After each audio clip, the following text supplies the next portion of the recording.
tonight is going to be different because Farley will not be joining us. Farley is, well, Farley might be in chat, but Farley is currently on a train.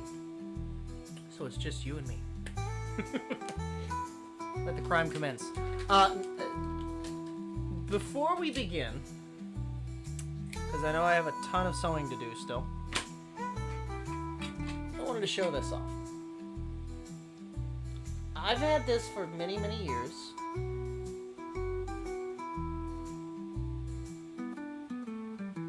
Holster is doing well, Fusion. We're going to be working a little bit more on the sewing on it today. But, oh, there we go. Farley is kind of here. So, the reason I bring this up, I've had this for a very long time. This is going to be a part of my kit. This is actually from 1886. At least the patent is. I don't know if it is exactly, but it's close enough, and I don't think anyone's going to question me. So what this is, a tiny little coffee cup. The reason I'm bringing this up is I very much want to use this. However, the problem with things that were made in the 1800s is they didn't understand that lead was a problem. So there's a pretty good chance that this is plated silver or pewter. I don't believe it's silver because it doesn't, it didn't oxidize the same way.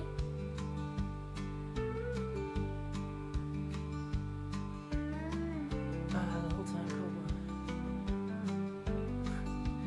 time, well, I'd agree with you, Gran, except I'd like to not drink hot liquids out of lead. It could be nickel. I really think it's, tin. Just because of how flexible it is, because aluminum would have been a precious metal at the time. I think it was, it's either nickel plated or silver plated tin. I think. So, just to make sure I don't die, I bought these. So we're gonna check to see if this works, or if I have to add a new project to the list and make a mug. I've never used a lead swab before. I don't know how this works.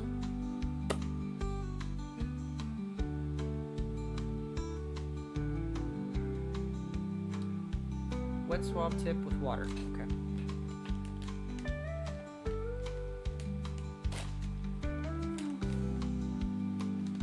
I only need one.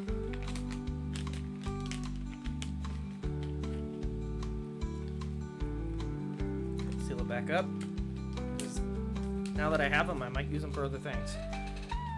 These were not expensive. Okay. So, wet swab tip with water. Shake off excess liquid. Hold it in for 2 seconds, it says. 2. Okay. After swab tip achieves mustard yellow,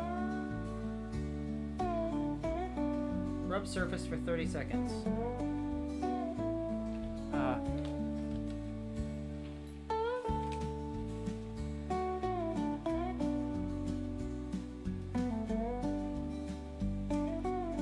Wait, what kind of mustard?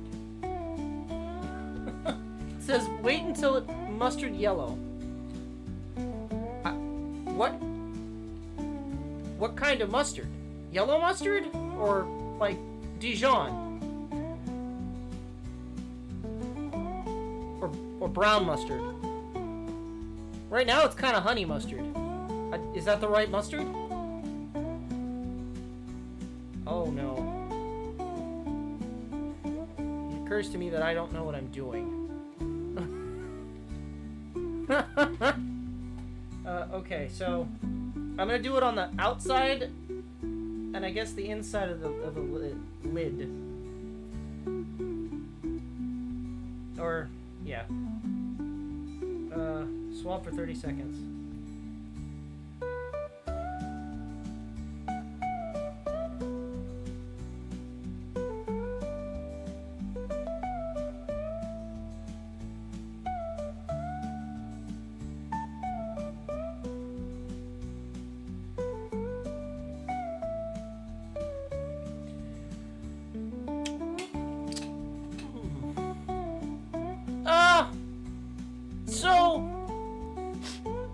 it's not supposed to turn red.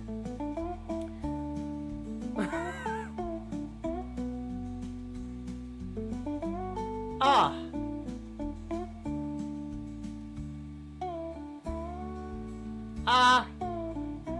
You know, that turned red really fast.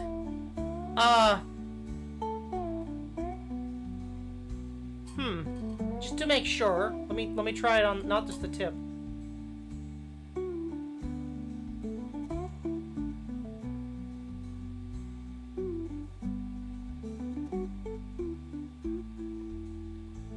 Just the actual drinking bit.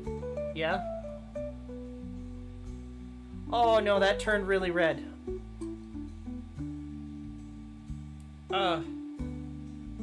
You know, just to make sure I'm not crazy, let me pick a random tool here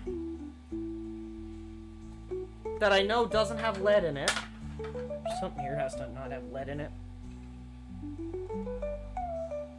God, I hope these don't have lead in them, they're new. Okay.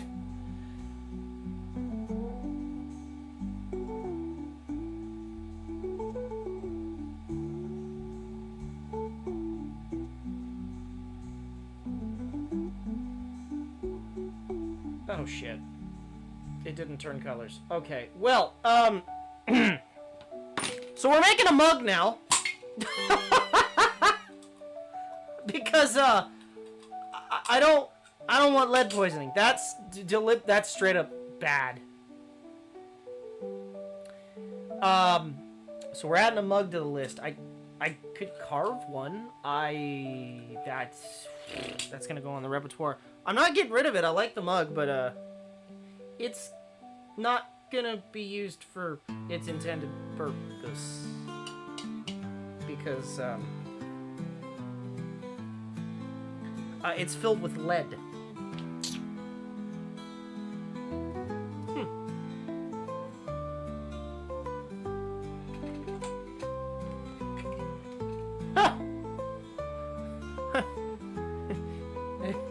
Oops! Shit.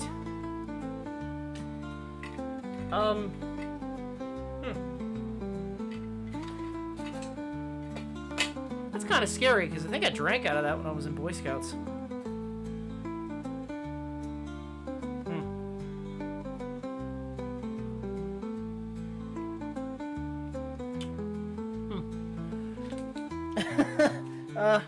Anyway. Sewing. Do I need it to be collapsible? No, I don't. I just, for space purposes, I liked the fact that this was small and collapsible. If it was a cold liquid, I should be fine. I can't promise it wasn't hot coffee.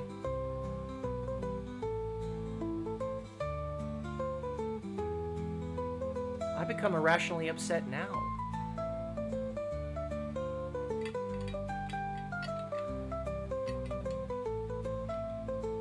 Well, the thing is, so I liked, the main reason I liked this one was just the patent date being old as hell, but I understand that brings its own dangers. And also, this has to go, eventually all this is going to go into my little bag, and the smaller the bag, the better. This is about the size of a, well, it's not even the size of a hockey puck. I'd say it's like half the size of an aerosol can lid.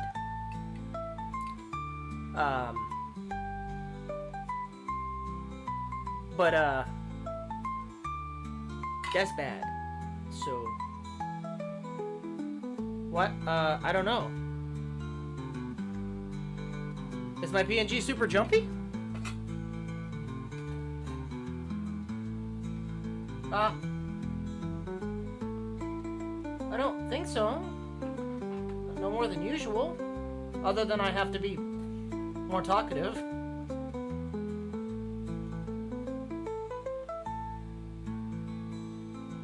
I don't think I'm more jumpy.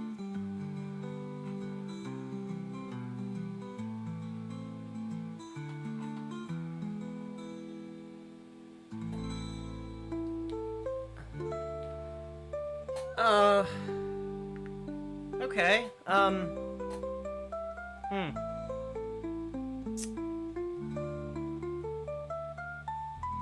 I'm kind of upset. I was really hoping that would be negative.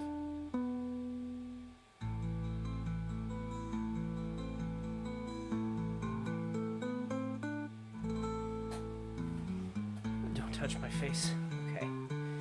Well, it's not like I haven't touched lead before, so again, I'm not ingesting it. So, I should be fine. Okay.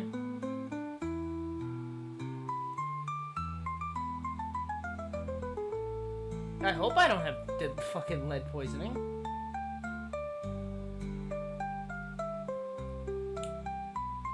I did a lead test on an old here. This 1890s collapsible mug. And it's full of lead. Go figure. So, can't use it. I wanted to use it, and I can't. So, slightly upset.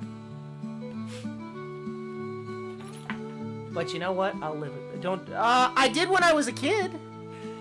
But we're not going to talk about that. Because I'm perfectly fine. Probably. No, I'm kidding.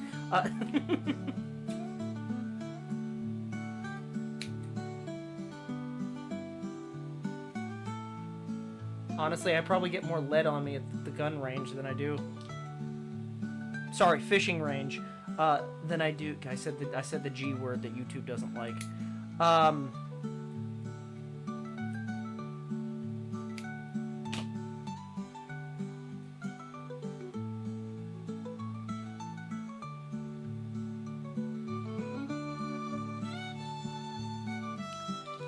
decided I'm not doing this tonight. I might do it tonight if I get that far, but I'm gonna do the lower portion of it. Because that's just... I don't want to do that. It's too much.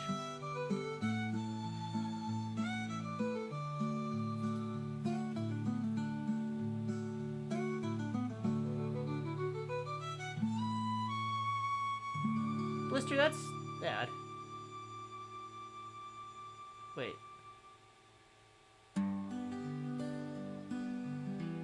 I mean, I've probably inhaled fiberglass, but I've never eaten glass. That's kind of savage.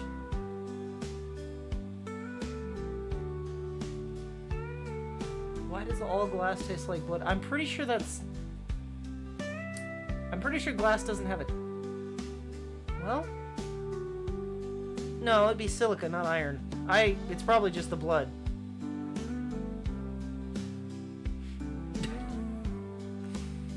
Y'all are crazy. Okay.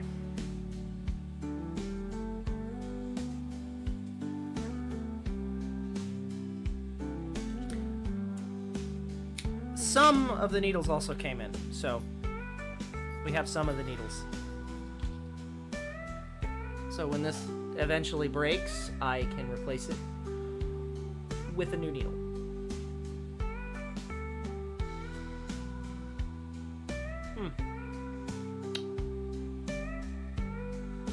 It's concerning, actually, how much of my, childhood stuff has lead in it. So not only am I getting the microplastics, but I'm getting the lead, too.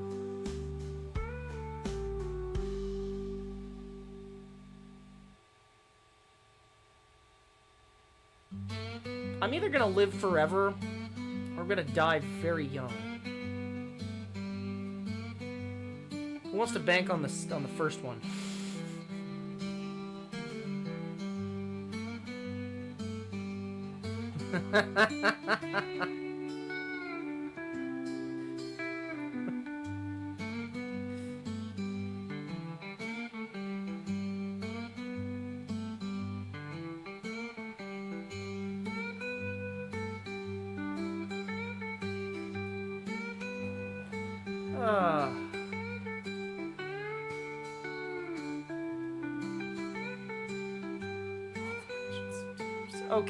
Okay, Seth. tin was cheaper than lead. Lead just melted easier. I'll have you know.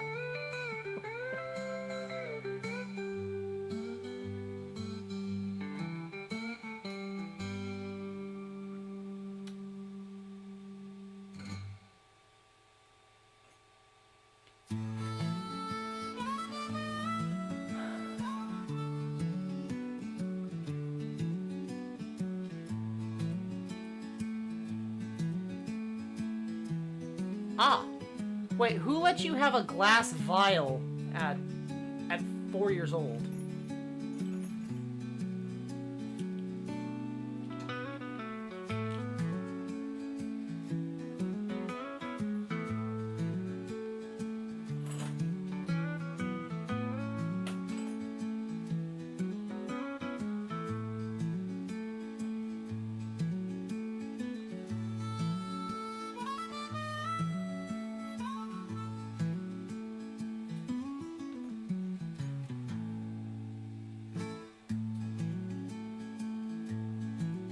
Found it in the bathroom drawer. Okay, fair enough.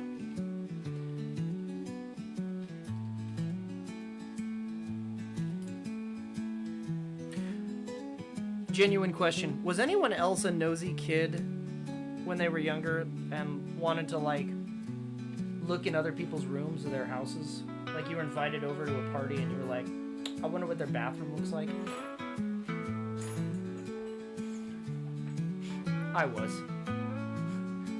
I'm not ashamed. And I still like to do it occasionally. Like, if I see an open house, I'll be like, I wonder what their house looks like.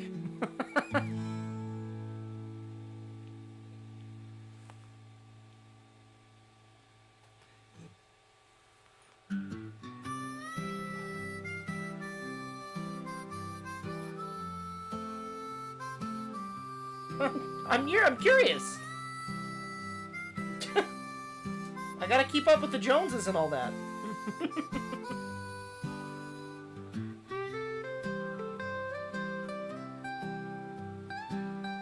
What if they have a nicer shitter than me?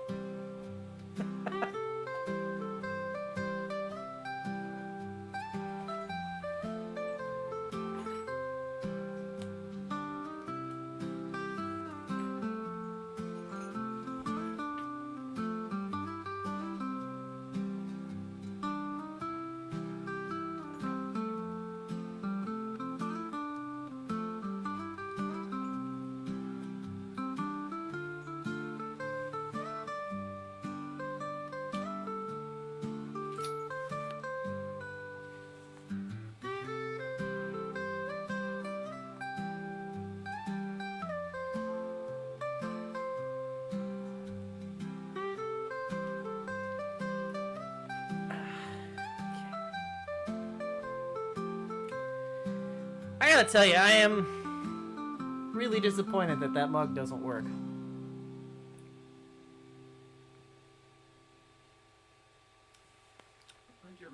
I like that mug.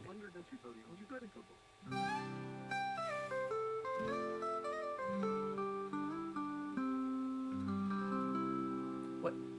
Poop? What is a... Do I want to know what a poop bin is, Blister?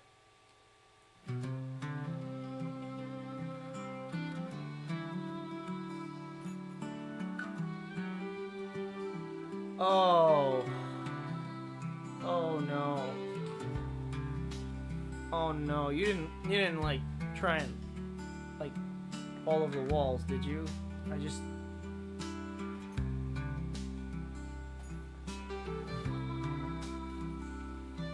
What if I only use it a little bit, Far?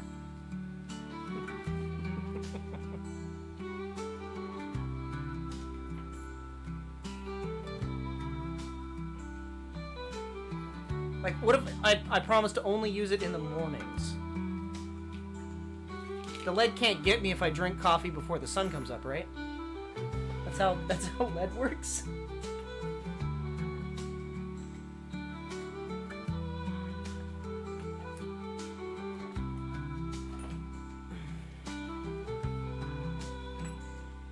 That's interesting.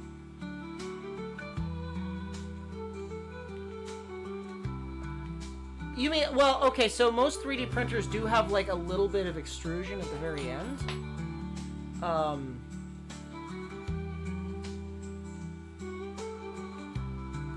But I've never... Does it, like, when it moves off the model, does it extrude?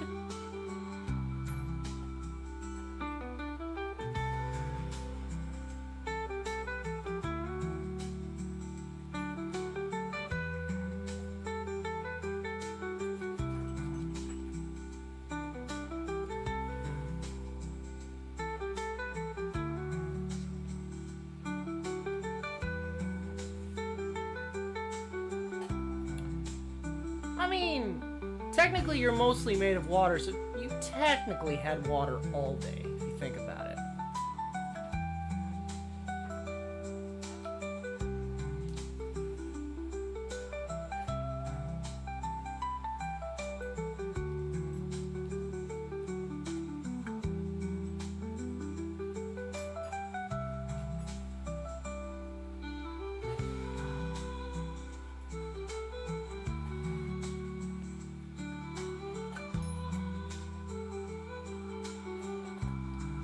That feels like a waste.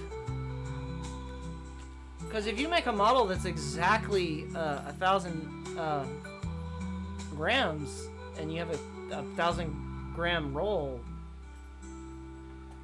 you're gonna waste whatever.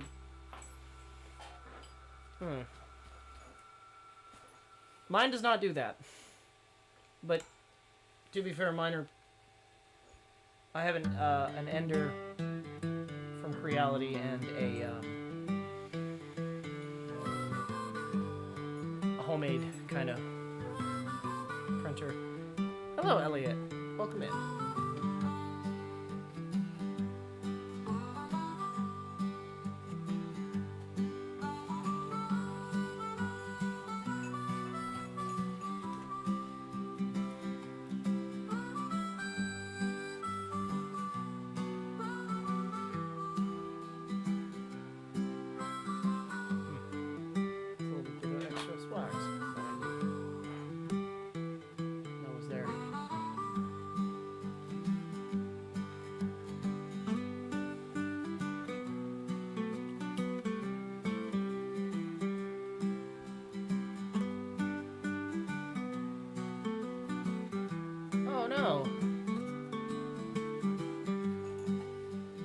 You couldn't transfer them from the old phone?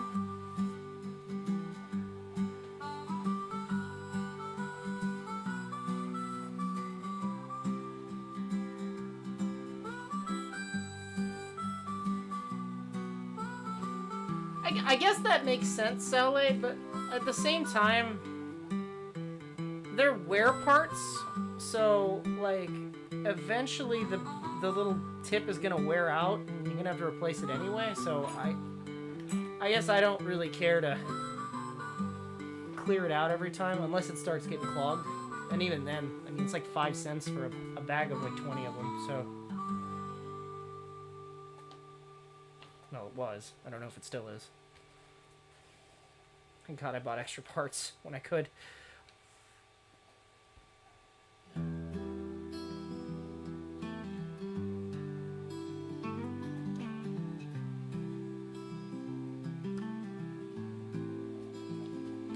Yeah, I agree, Far, when you're fucking sleeping.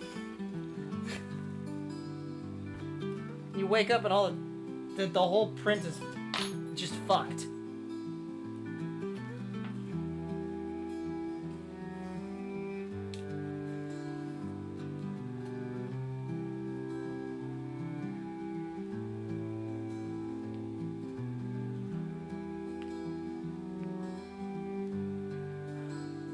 Hey, Zila.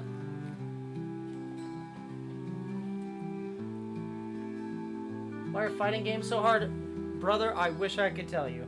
I absolutely suck at fighting games.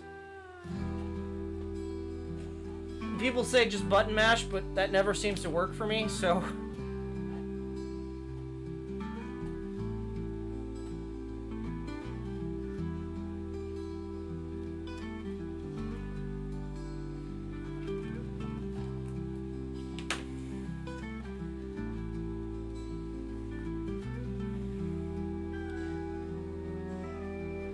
Blister, how big is your print bed?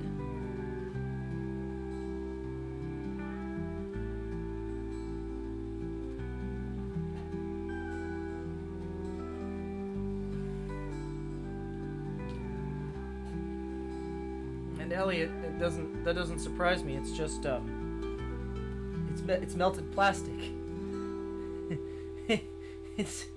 Yeah, it's not supposed to smell good unless you get like the food filament or the chocolate filament. Segments of a feather gooned together. I don't know what that means.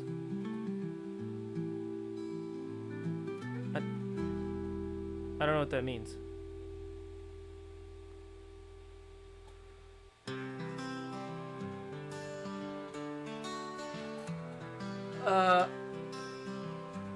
No, Seth. Well, possibly 11 your time, but we start usually at,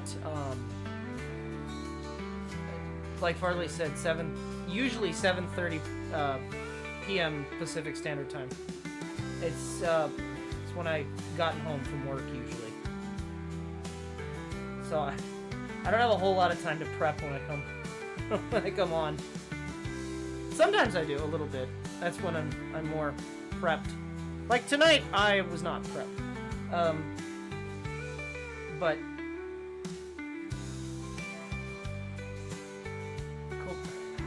Kobold is not versed in brain rot. Kobold does not understand brain rot at all.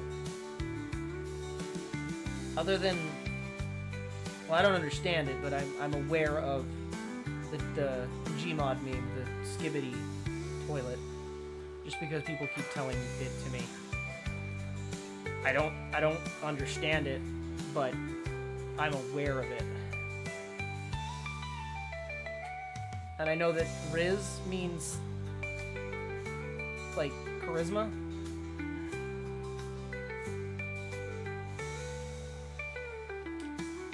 That's about it.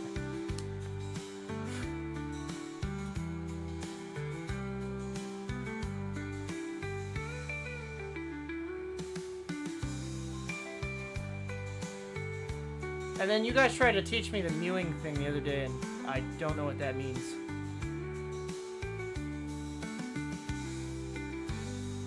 Yacht. You know, Farley has told me what that means.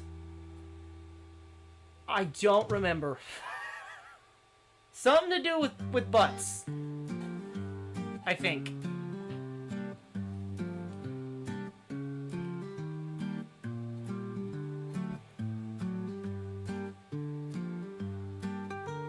Right.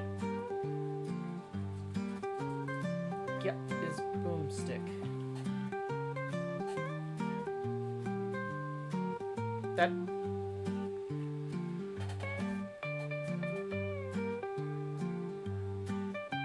My brains are not delicious, Farley. Don't tell people my brains are delicious.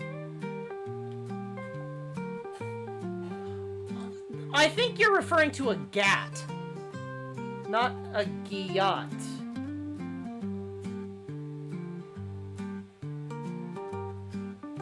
I know what a gat is. That's like 90s slang.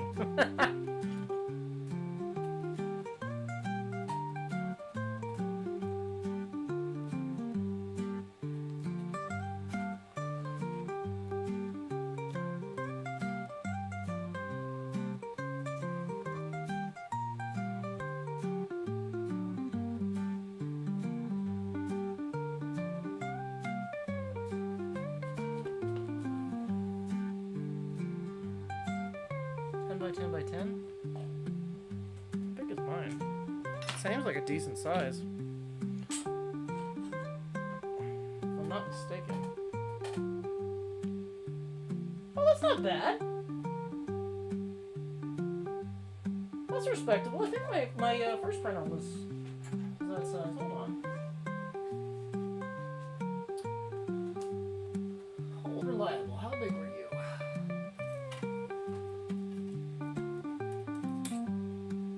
Yeah. My first printer was that size. My new one's 12 by 12 by 30 36, and my custom is 9 by 12 by 12.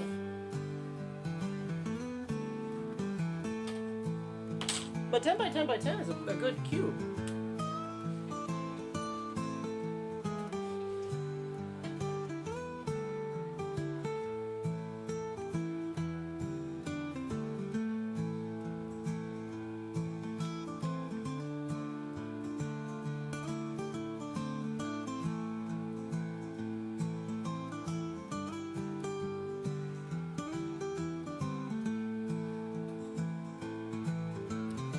Seth, I'm not in the Riz with the youth either. I haven't been since Mark Twain walked the earth.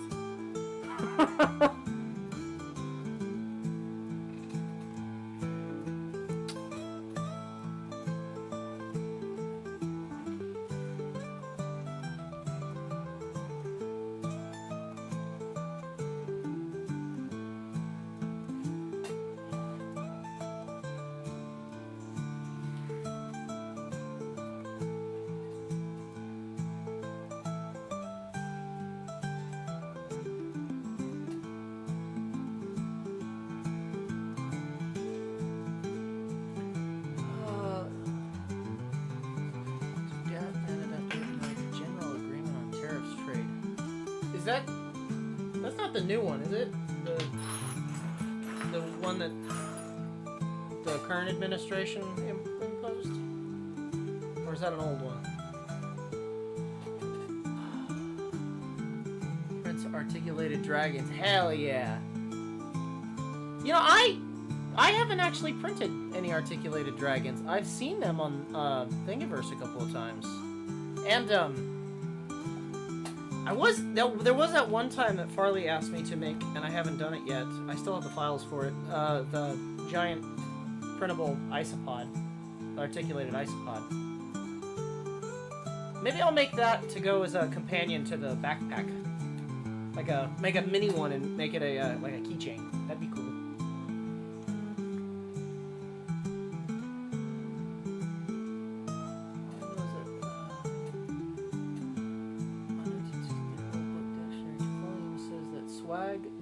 Stolen goods or pirate booty. No, that makes sense.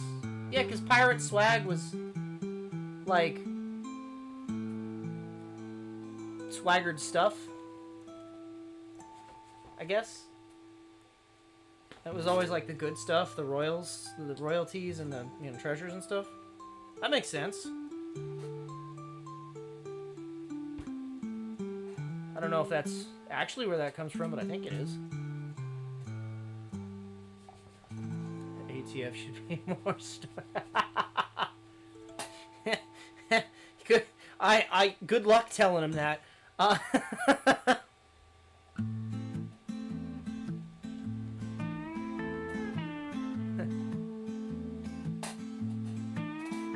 for one, don't mess with the ATF because all of my stuff is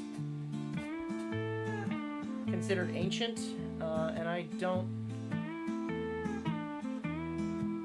make any alcohol with a proof high enough to get me in trouble.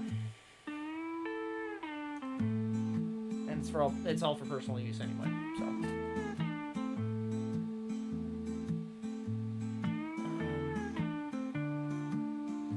Auto calibrate, so no Kobold say. Okay. I didn't say that it wouldn't work. All I'm saying is just don't trust it. If you're gonna make a print that's like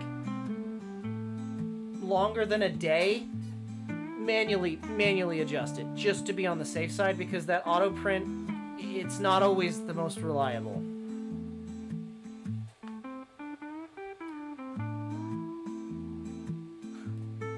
Trust me, I've been hurt before with a 36-hour print.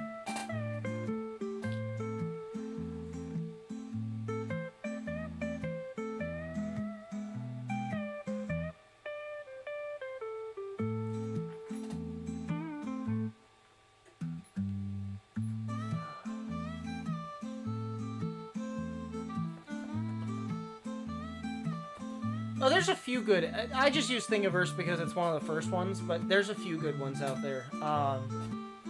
MakerBot, I think, has one, and I think there's actually one for CAD. I just Thingiverse I like in general.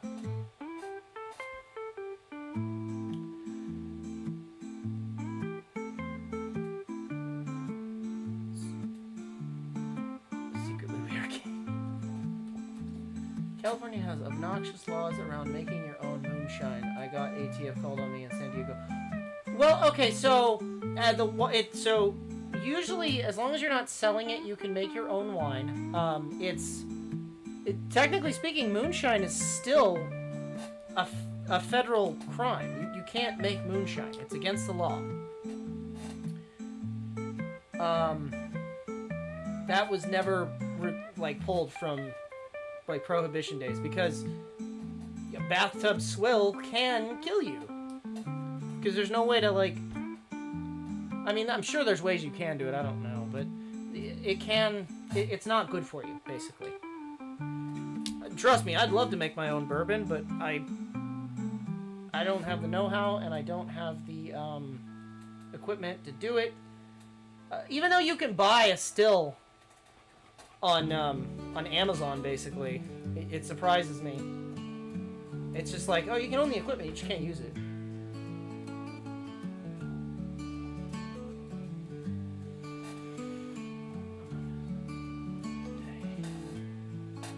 Well, you say that now, Blister, but just wait until you find out you can make full sets of, video game armor.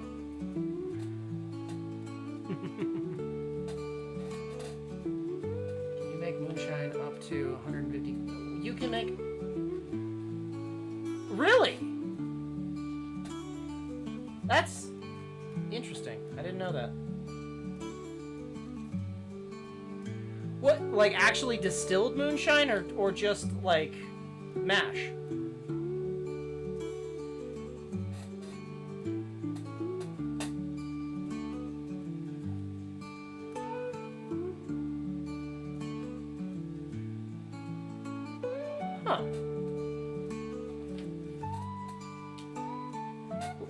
That's interesting. Okay, counterpoint, Blister. What if you made an articulated toy that was the same size as a minivan?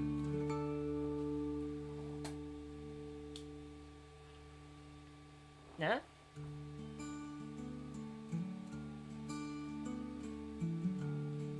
Why is that too big? What is the limit? What is too big for you?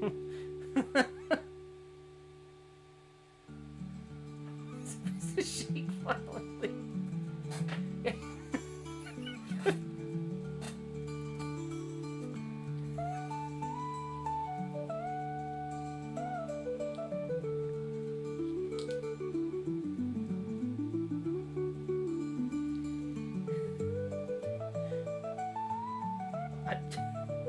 You know, I don't have an answer for you. You got me on that one. You've stumped me. I don't know. So then what is the maximum size that you would consider printing? What is considered too big for you?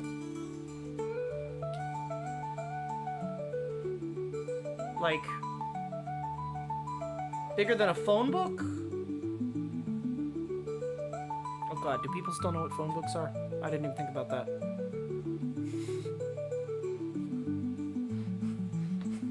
Banana for scale.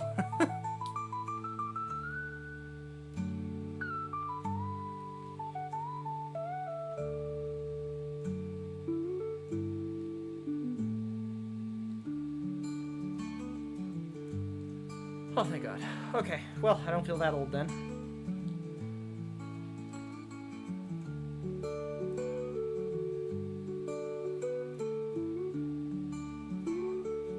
Okay, the question is, though, do you know how to use a phone book, Blister? Okay. I think that just answered my question.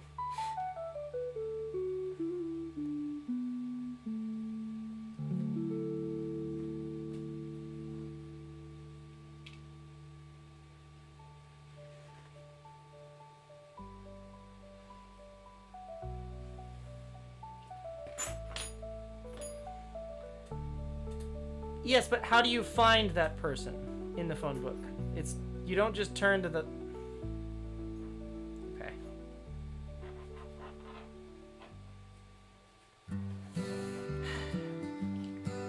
Okay, Seth. That's what you do with the yellow pages. Or the white pages. Because nobody ever needs business.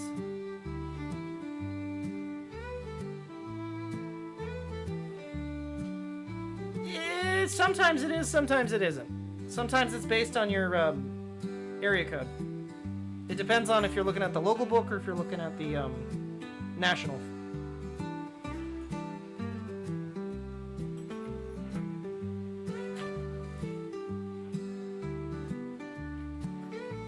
It's like trying to make heads or tails of an old TV guide.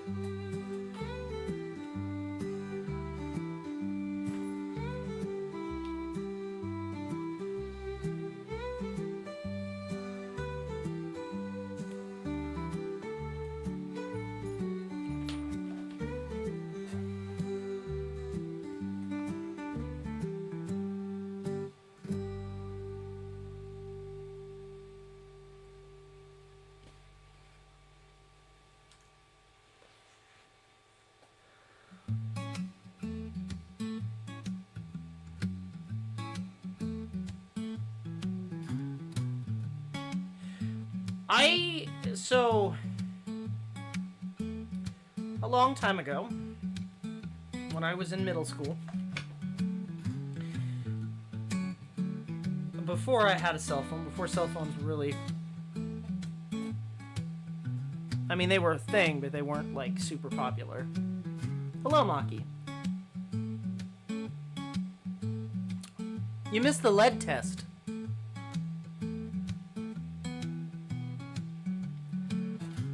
Anyway, a long time ago, I was in middle school,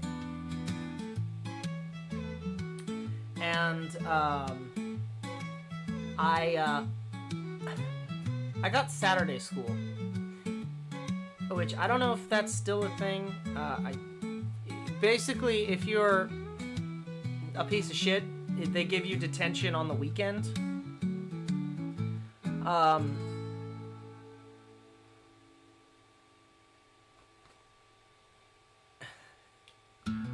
So, I'd gone to the school on this day, and there were a bunch of the kids in the school that were, like, known for, like, fighting and all kinds of other, like, deplorable stuff. I think I flipped off a teacher.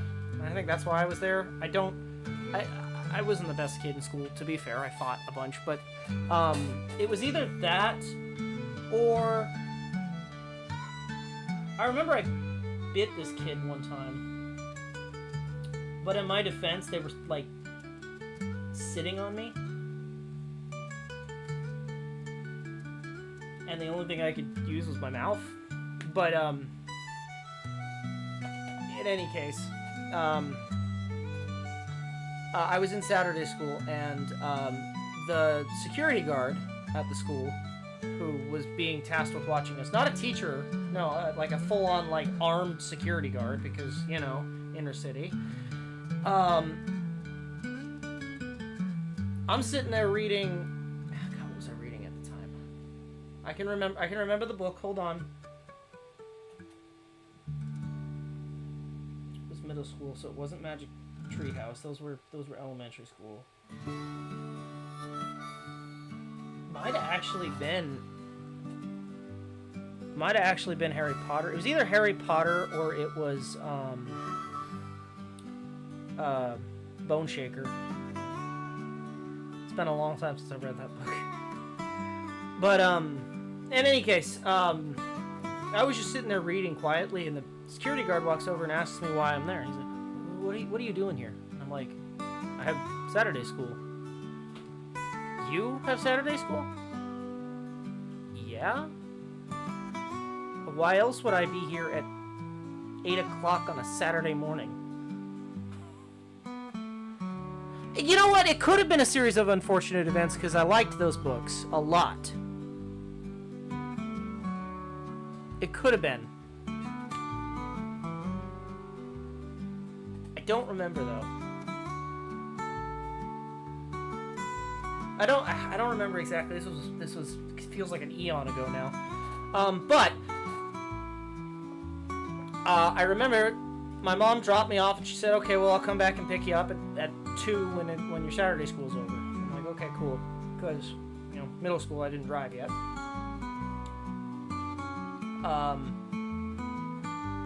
And oh, it could have been Red Hill. Red Hill was such a good series. I read a lot when I was in school. I don't read much these days.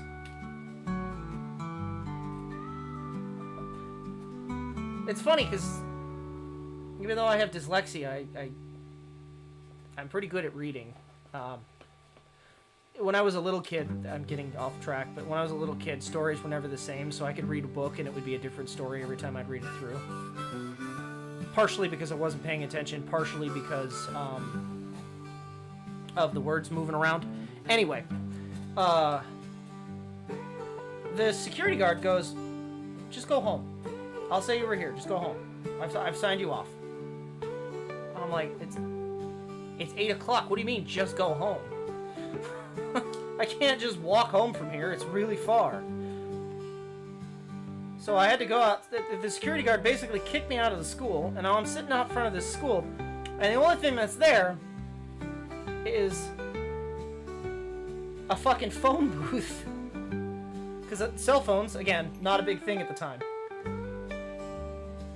So I had to figure out the department store that my mom had gone to so that I could call, collect, and get them to tell my mom to come and pick me up.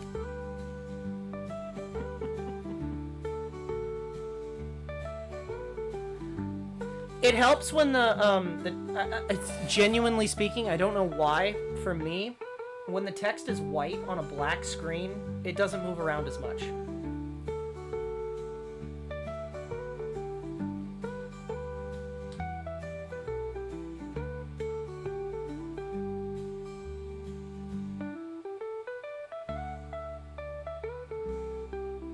See, now I would say that's a Saturday adventure, except I wanted to go home because it was like 8 in the morning.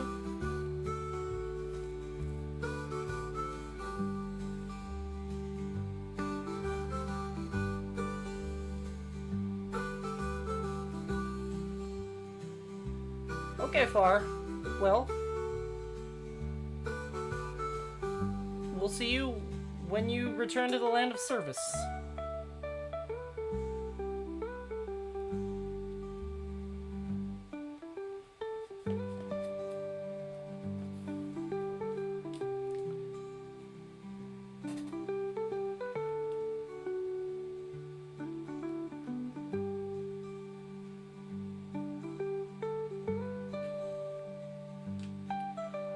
Oh, yeah, no, Farley will be on that train for the next, like, 20-something hours.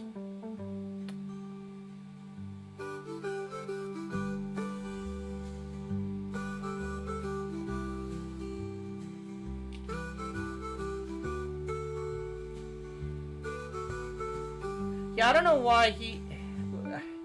Other than the train's closer to him than the airport, I couldn't take that much time off. I'm sorry. He likes the train, though.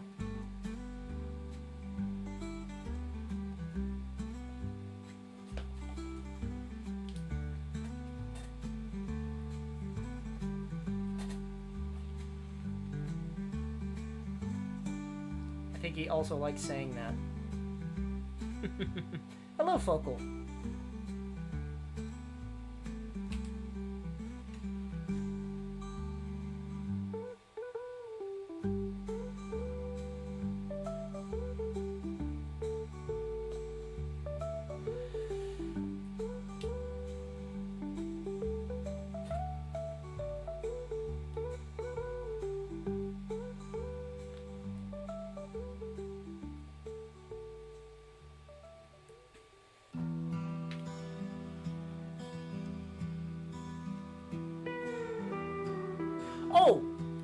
So I have good news. Speaking of cross country, I got my passport is coming in the mail. So I will be able to go to different countries again soon, potentially.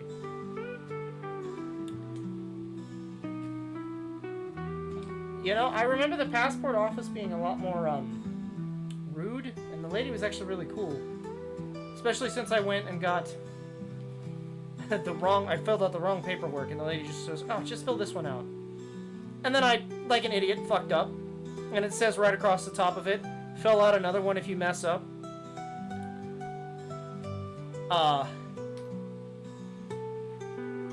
And she goes, "Yeah, just put a line through it, you'll be fine." Okay.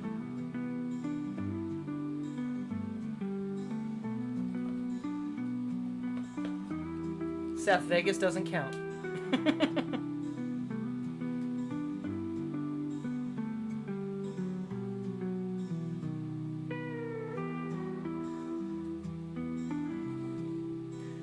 Well, thank you for your service, firstly.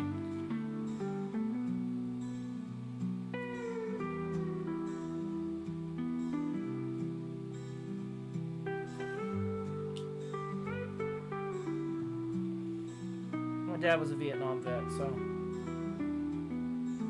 other than I know not to join the military because of him, I do have a respect for it.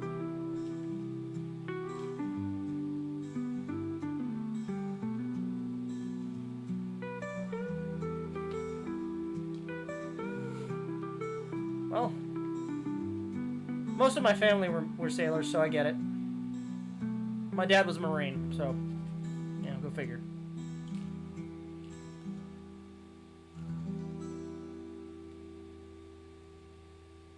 Speaking of sailors, I found my grandpa's old sailor hat from World War II.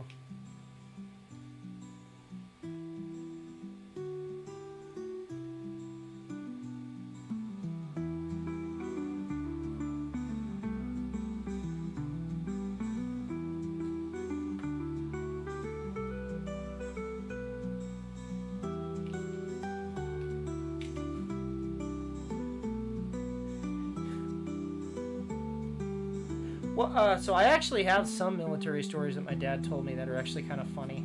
Also kind of fucked up. He said that whenever they got... And this part was kind of fucked up. But he said whenever they got a new recruit in, the snails in Vietnam were like this big. And they would always go out and get a bunch of them. And then when the new recruit was sleeping, they'd put them on their chest and wake them up. And they'd freak out because giant snails. But also...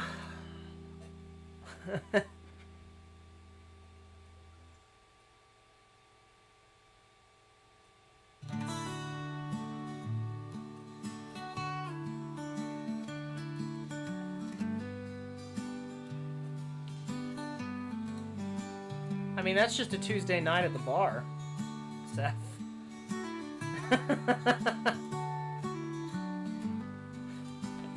That's just California in general. We're a desert. We don't got much to look at except for scorpion fights.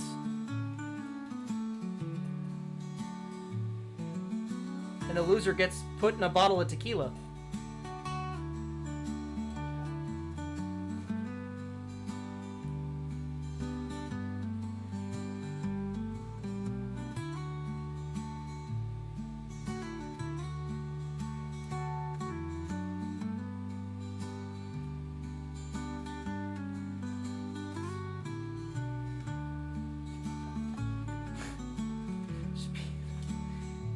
You know, that's fair.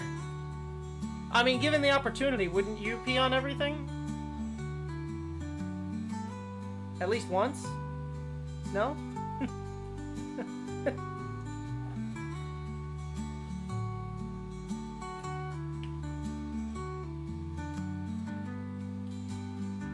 Have a good night, Sally.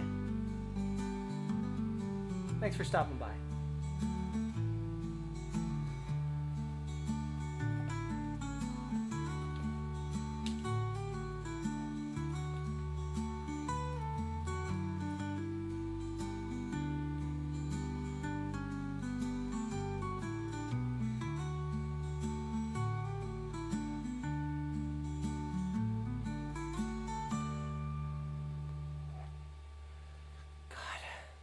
then you would, Gran, you would absolutely hate trough-style urinals.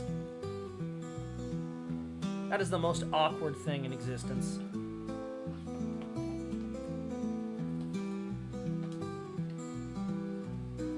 Oh no, I'm not afraid of bugs. I wouldn't go to Australia because I'm terrified of spiders, and everything there wants to kill you.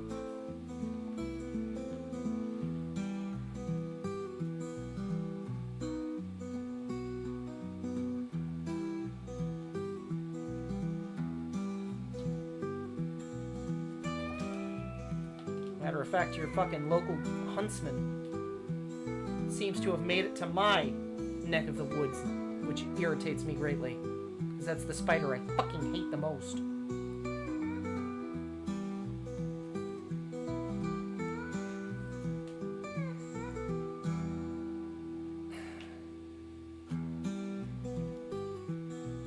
I would go to New Zealand. Less spiders, same men. Just saying.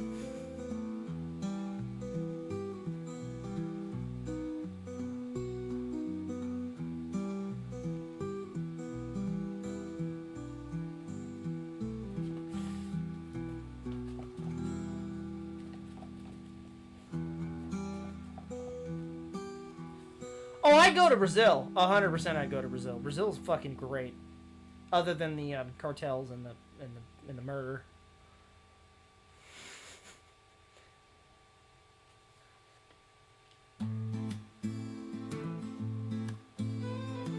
I actually have plans of eventually, because I have a family that lives in Greece. I want to go to Greece, Romania, Rome, Italy, kind of like the lower Mediterranean at some point. Can't promise the next 10 years I'll do that, but, you know, I'm starting with Japan, and we're going to see how my travel plans go, because I also want to do, like, an upper Europe trip. I want to see Prague and Germany, and, as sad as it sounds, I want to see, like, the Anne Frank house in Auschwitz, and I want to see that kind of stuff, because it's history, and it's dark history, but it's history. I will also be going to Disney Paris at some point. That's my bucket list. I'm gonna see every single Disney park. Every one. But that's a different reason. I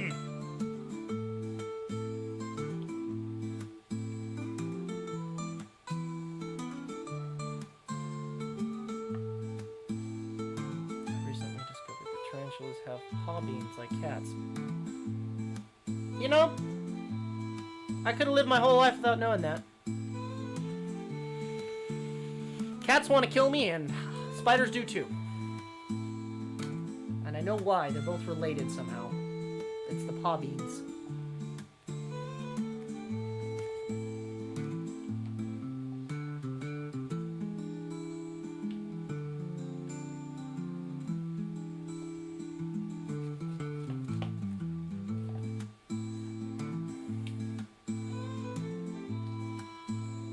I mean, that makes sense.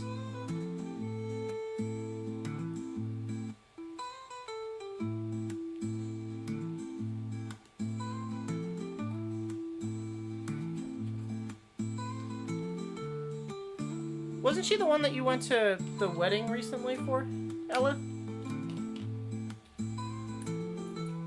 Or was that a different cousin?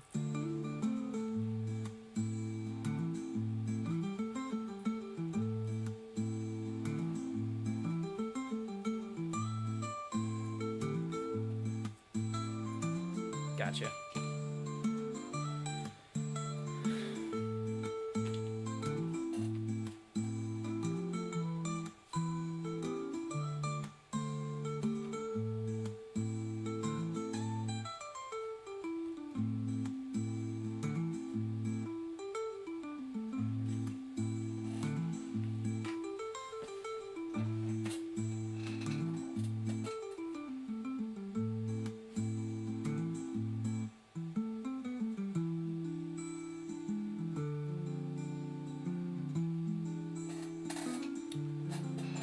got good travel plans. Fuck it.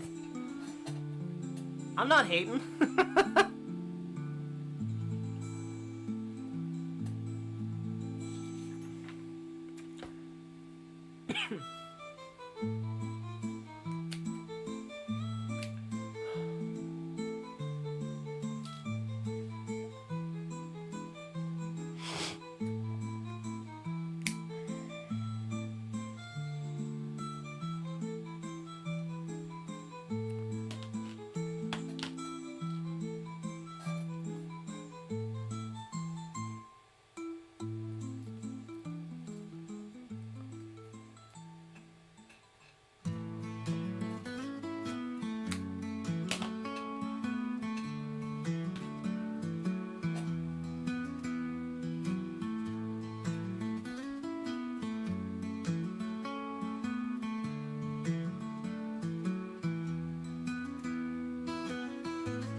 With models like that, you just have to make sure that you support them correctly. I would recommend tree support if you're gonna do models versus like the standard like cubic walls or triangular walls, because it's easier to clean at the end. If you're using ABS, different situation. Because you can just melt it, but otherwise you end up with a lot of cleanup, and it'll take you a while to make it going. But I'd say go for it. Definitely try and print your models. That's the fun part about a 3D printer. You can make something in digital space and make it real.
Are you talking about the bench boat?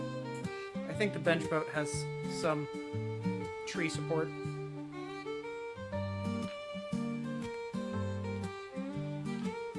Or benchy, I think it's called.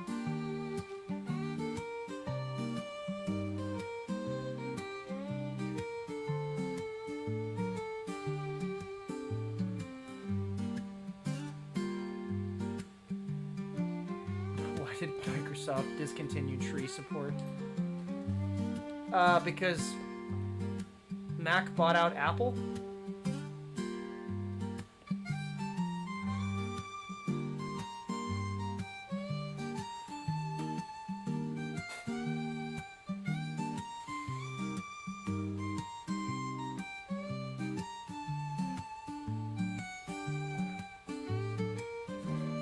Oh! Articulated praying mantis. That might be cool.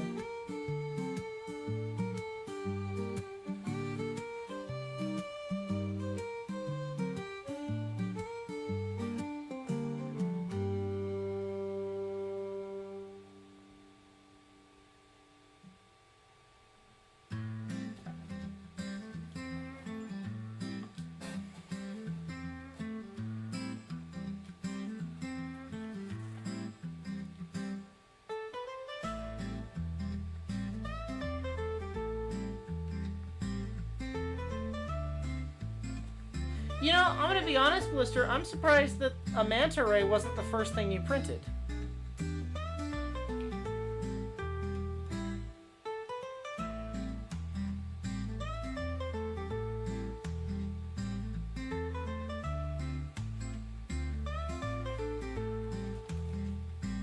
Ah.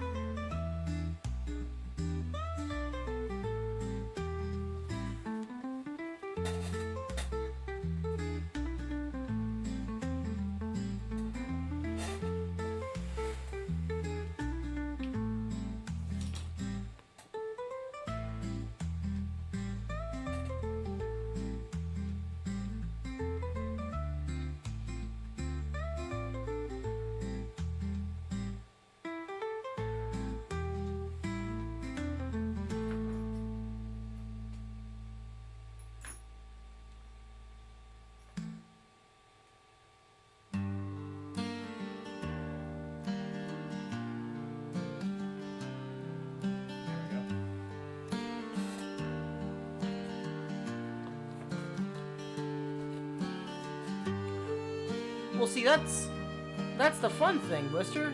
You can put a print on when you go to sleep, and it's done in the morning. Usually.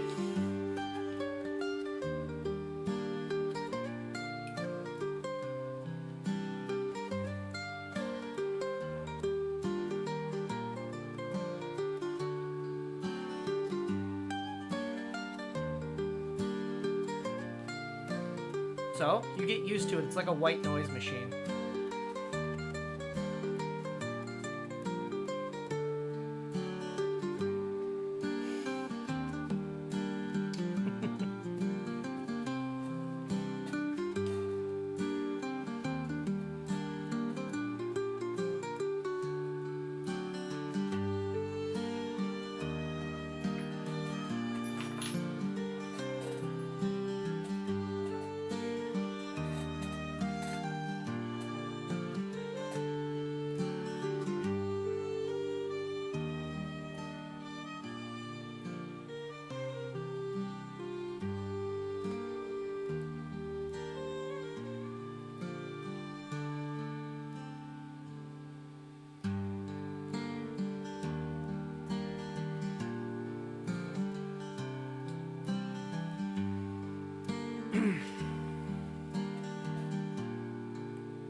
I'm gonna tell you right now, Blister, that doesn't get old. You might have only had it for 2 days, but basically, there's still a sense of wonderment. It is the coolest thing in existence. I don't know. It's magic. I don't understand how it works. I do, but like, it is just magic. So, you will not that will not grow old.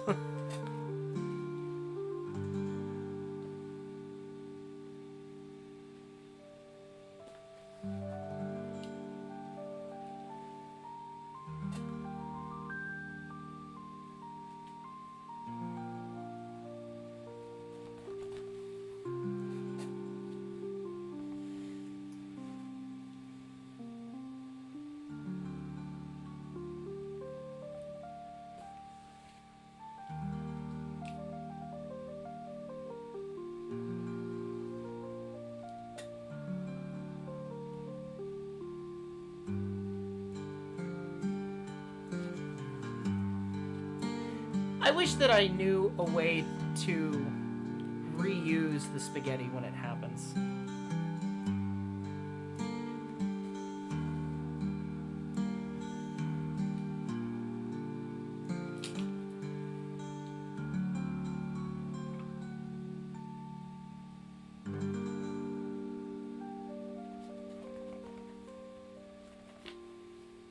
Well, you can't. So the 3D pen tool still. You can't.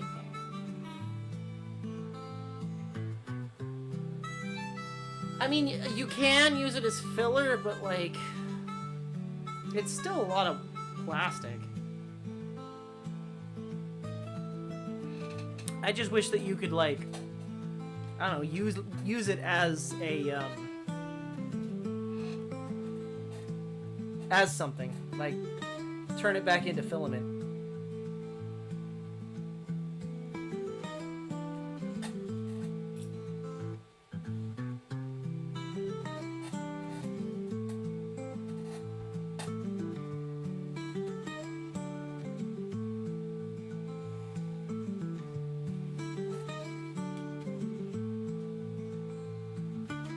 It doesn't, from my understanding, because you have to get it at it has to be at the right size.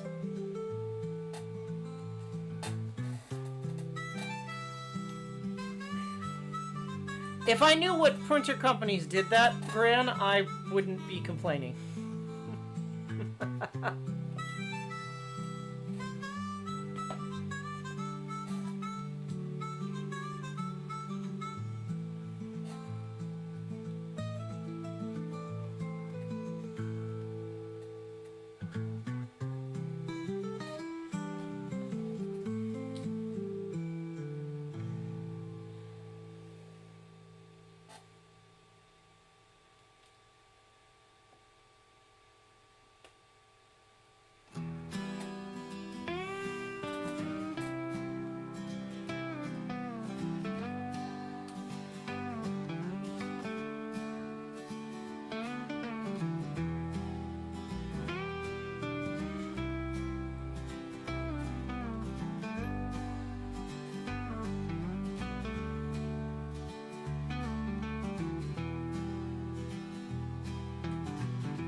I have a lot of waste product.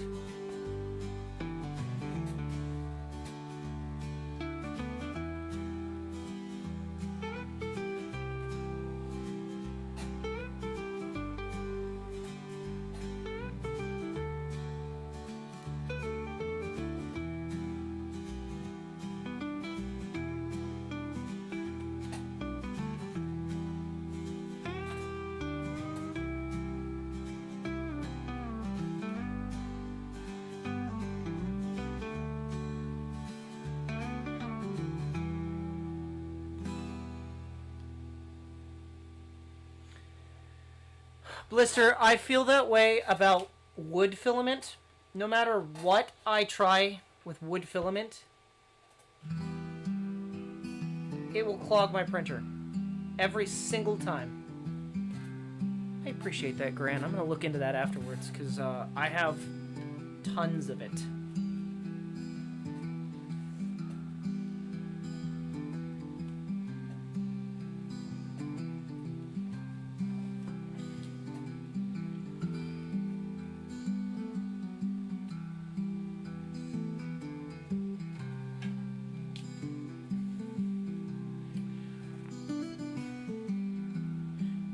In terms of leatherworking, I found a pattern for some shoes that I think I can adapt. Two different sizes, a pair of moccasins and I may have mentioned this before, but the seller popped up on my Etsy and was like, "Hey, are you still interested in this pattern? I'll give you a 25% discount." So I may be buying that pattern pretty soon.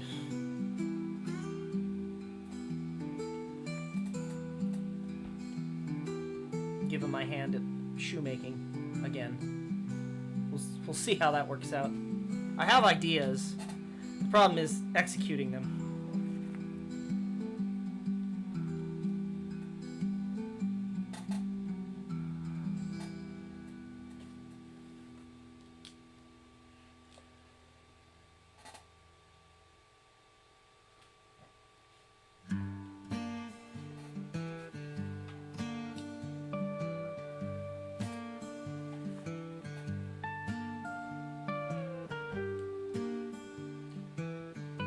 Blister, it could just be that roll is bad. Sometimes filament is bad.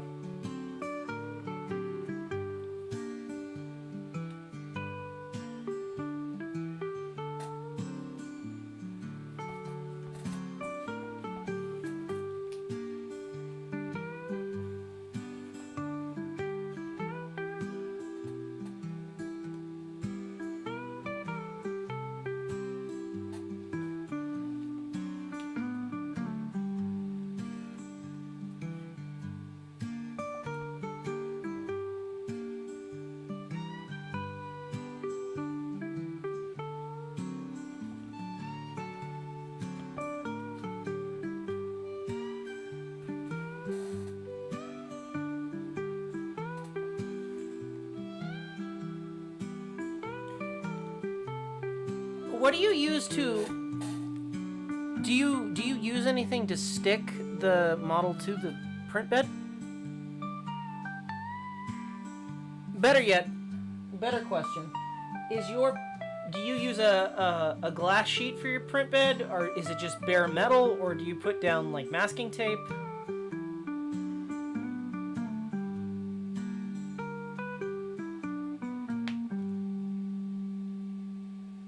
Because I use, okay, it's just bare metal. I use silica glass on all of my printers, and of all things, Aquanet hair gel or hairspray.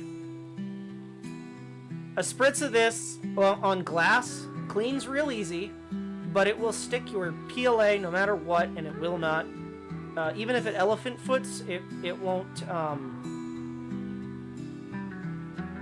It won't come off. And this stuff's cheap as dirt. Just buy the unscented stuff because it smells like high hell.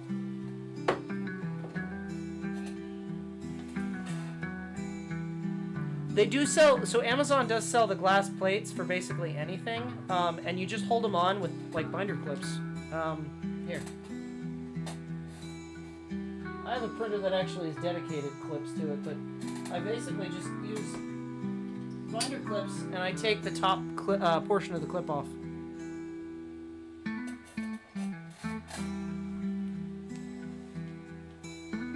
It might be an upgrade you want to do.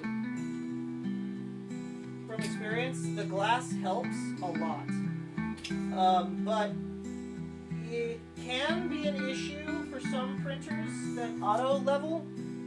If your auto level is mechanical, you should be fine. If your auto level is a laser, don't use it, because it'll it won't be able to read where the bottom of the plate is, and it'll keep pushing until it cracks glass. Ask me how I know.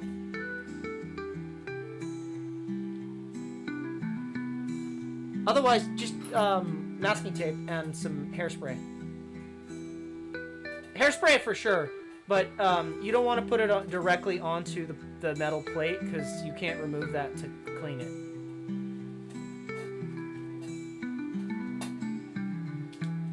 Wait, you have a... Wait, yours... Oh, wait, you have a plate that comes off. Oh. Well then, yeah, never mind. You don't even need to worry about the glass. You can just use that plate and just... Yeah, but a little bit of hairspray, sometimes it'll help. Or, glue stick will also work. Like the non-toxic, like the old, like, elementary school style glue sticks.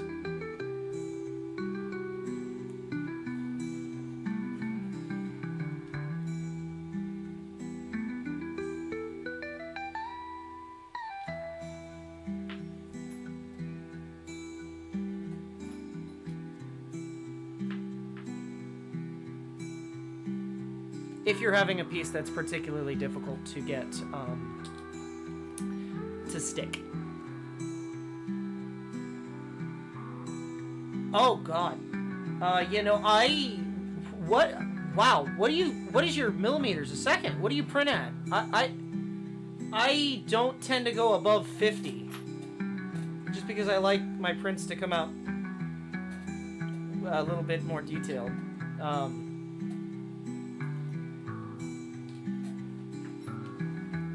166% speed. What are you printing at, like 200 millimeters a second? 500 millimeters!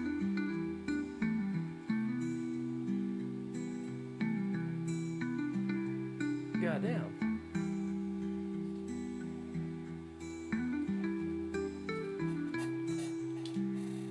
I don't even think my printer's capable to do that. I think mine maxes at like 200.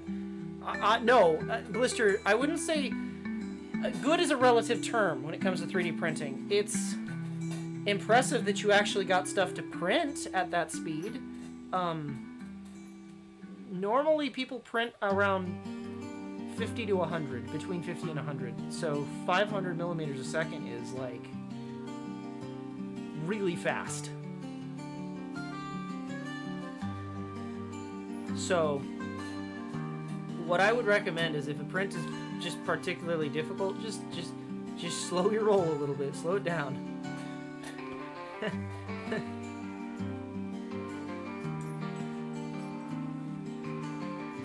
I'm surprised you actually got stuff to print at 500 millimeters a second. That's amazing.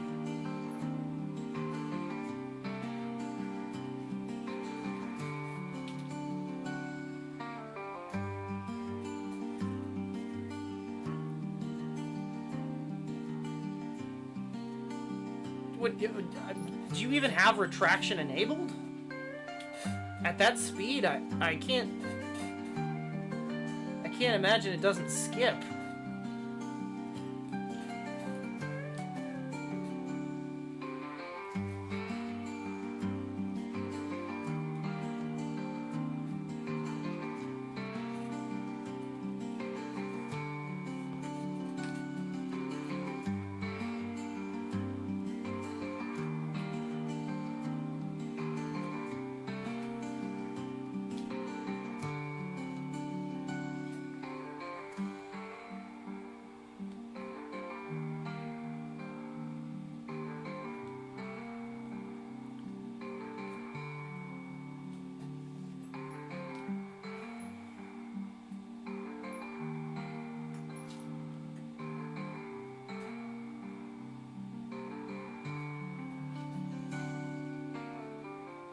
If 166 is 500.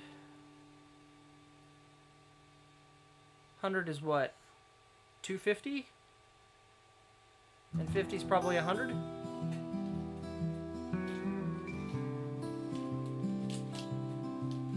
just trying to do the math. I'm not very good at it.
I wouldn't imagine it would come out very detailed.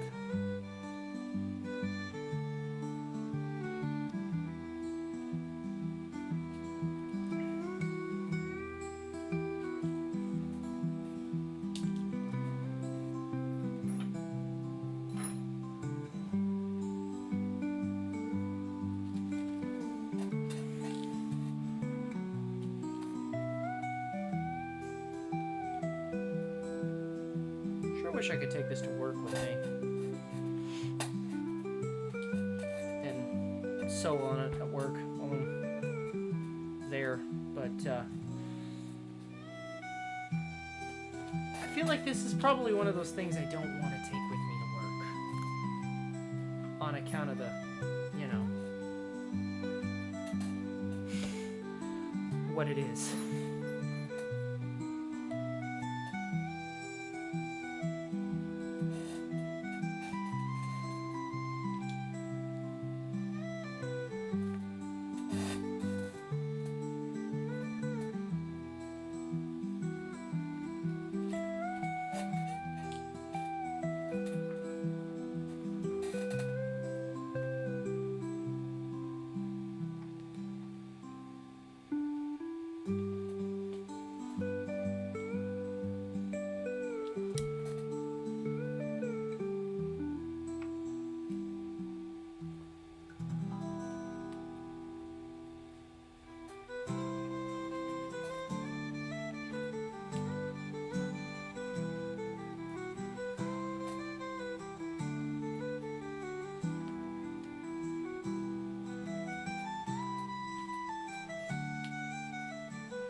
So I can't promise I'm gonna finish this tonight.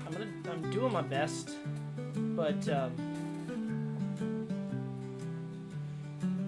if I don't finish this, I may work on it a bit this weekend when Farley's here, just off stream. Because on Tuesday, not Monday, unfortunately, like I said prior, Monday is going to be canceled. We're not doing video games this Monday because Farley will be. I have to take Farley back to the train. But on Tuesday when we come back, I don't necessarily want to be sewing on this a whole lot. I have the hat band that I wanted to. I wanted to 3D print a stamp for it initially. The problem is the stamp doesn't have enough detail. Or it has, rather it's too detailed. I could resin print it, and the resin printer would put it. Because I'm not doing it on Monday, we may move it to like Friday or something. I don't know. I'm tentative on that one.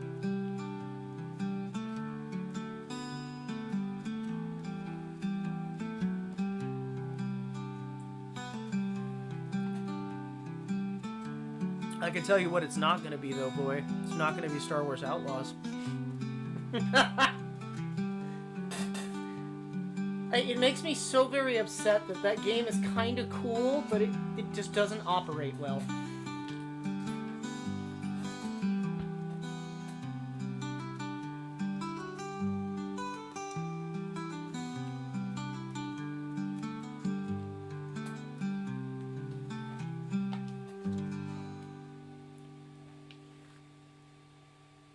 That, and I've been fixated, Farley and I recently got Raft, and I've been fixated on that.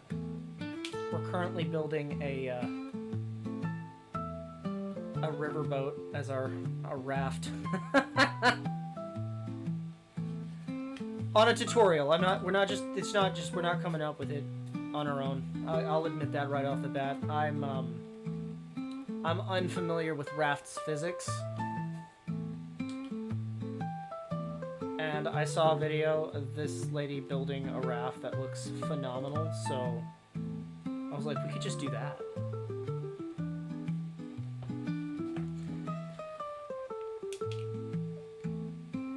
Farley's mad at me because it requires like some 80,000 pieces of wood.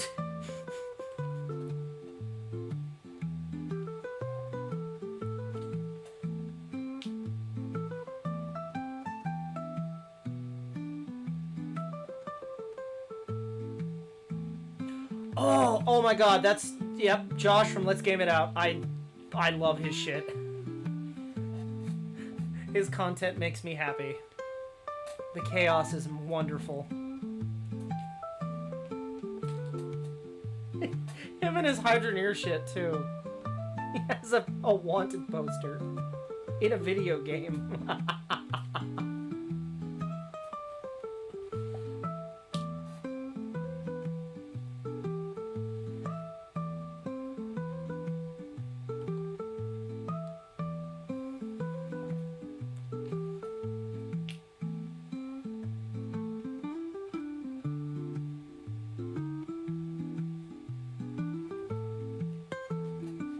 I do too. I don't care what video game.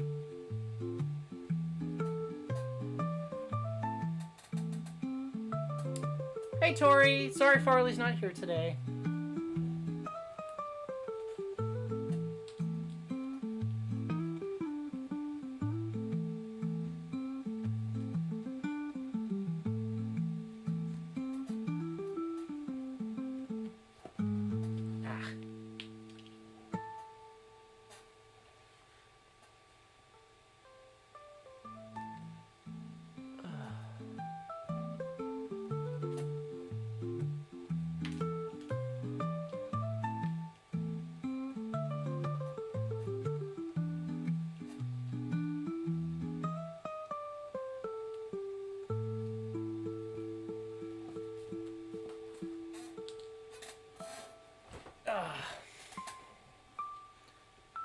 You know, this probably would be a lot more comfortable if I had my gel pad, which I still don't.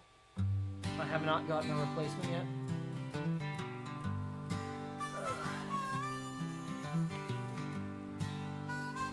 Hello, Tori.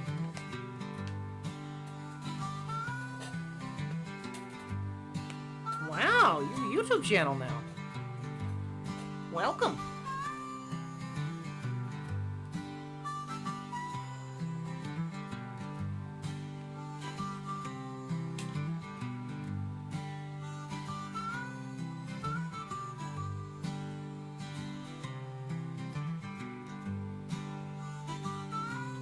Well, we're glad to have you.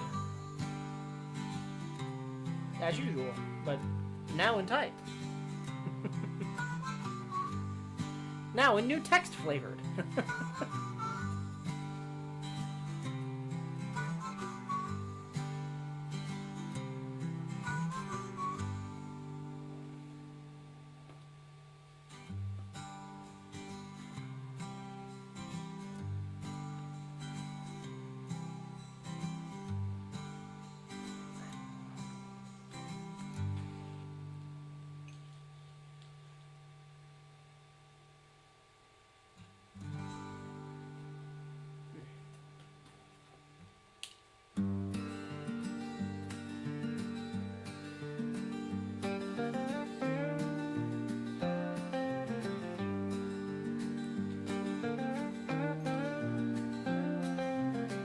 Oh, I've just panicked. I just realized I have to remember the thing that Farley says every single time.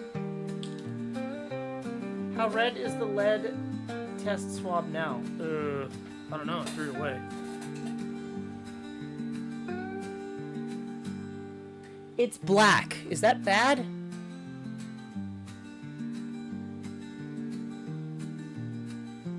Is black bad? Black wasn't one of the colors on the test. Hold on.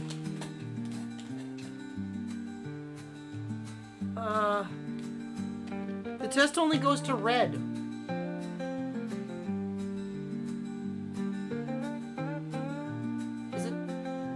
Is that really bad?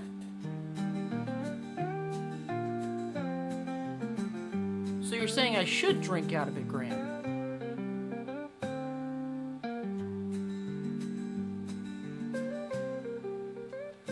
Oh, black is bad. Okay. So don't drink out of the tiny cup then. Got it. Tori, if you're wondering what I'm referring to, this little travel coffee mug from the late 1800s that I wanted to use in my Mountain Man kit,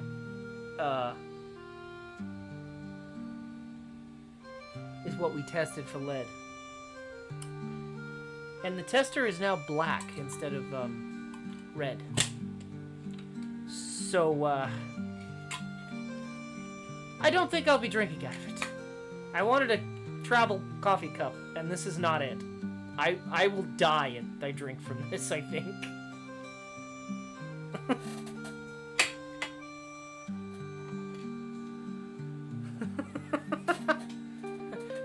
And as much as I joke about, you know, that kind of stuff, I prefer not to die. I've made it this far. I probably can make it longer.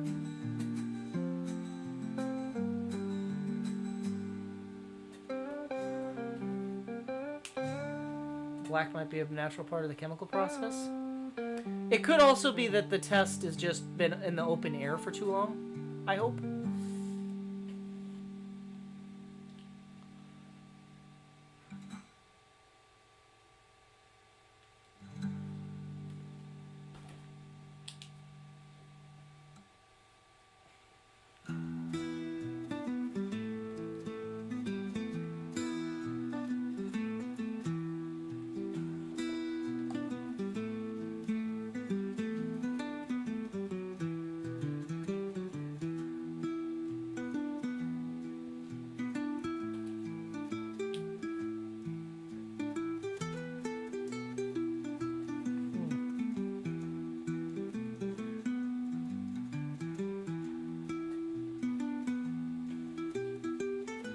Well, Blister, you could fix that with a hairdryer or a heat gun if you have one, and just kind of the parts that are too spiky heat it up and then push it down.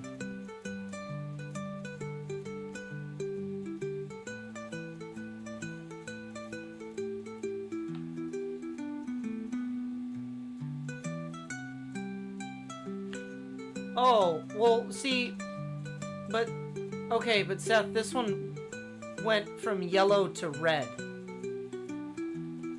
And now it's black.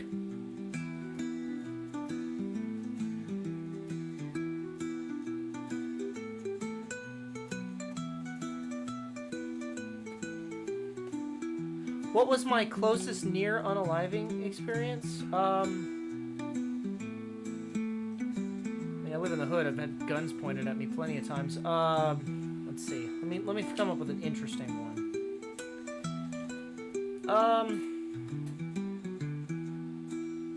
Do you want one when I was in Boy Scouts, or do you want one when I was in my adult life? Because I have a kind of fucked up one.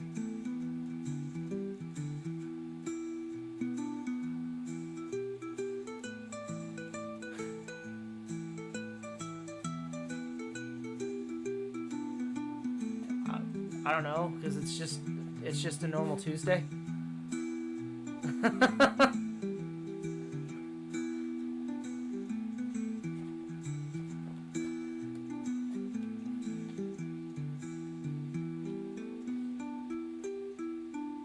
Huh. Nice.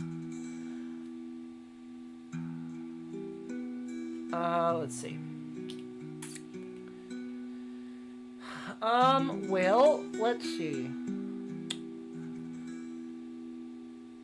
When I was in Boy Scouts, I one time went on a we were at scout camp, and I went on a hiking trip down this kind of dry riverbed. It was not a marked trail. It was just we had free time, and that's what we were doing.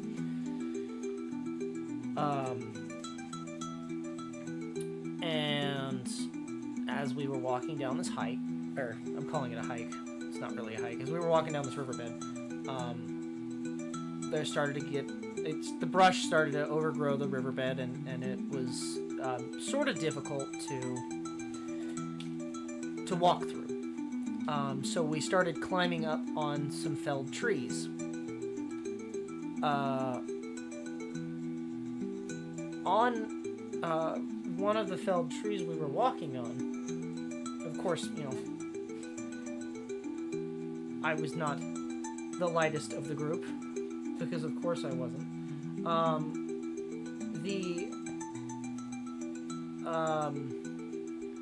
The branch I was walking on snapped, and down below me was very sharp rocks and, you know, basically more felled trees with spikes pointed straight at me.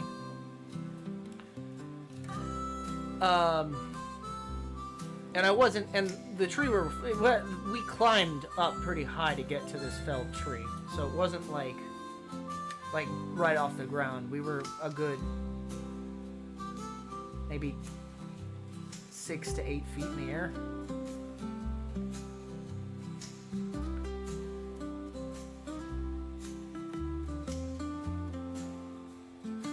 Basically, yeah, I was playing above a tiger trap.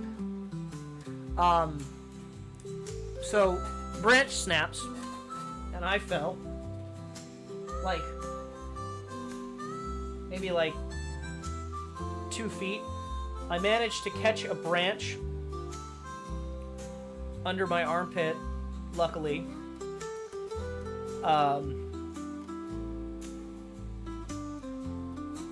And climb back up, so I'm not dead. But I would call that a near-death experience. That wasn't fun.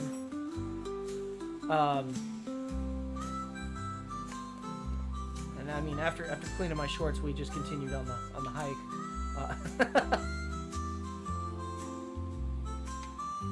Kobold is not the main character. Do not say that. Main characters die these days. I'm okay with being second.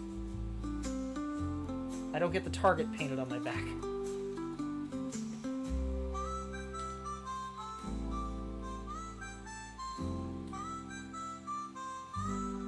But, much longer story, which involves some kind of fucked up shit. I was driving to a convention in Reno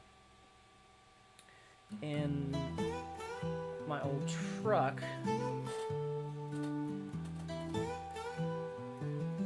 and it was like, I want to say April.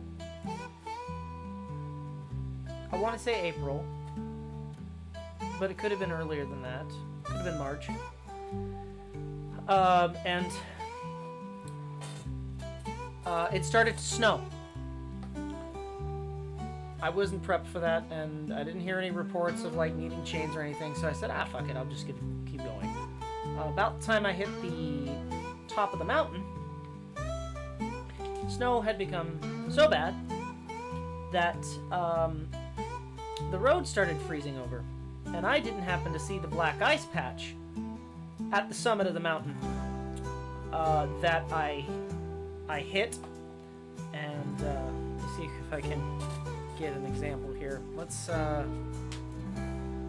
say here. I'll use my awl. Let's say this is the front of my truck. I'm driving down the road. I hit the black ice. The center divide's here. The other side of the freeway is over here. And then there's a cliff on this side. I'm in the fast lane.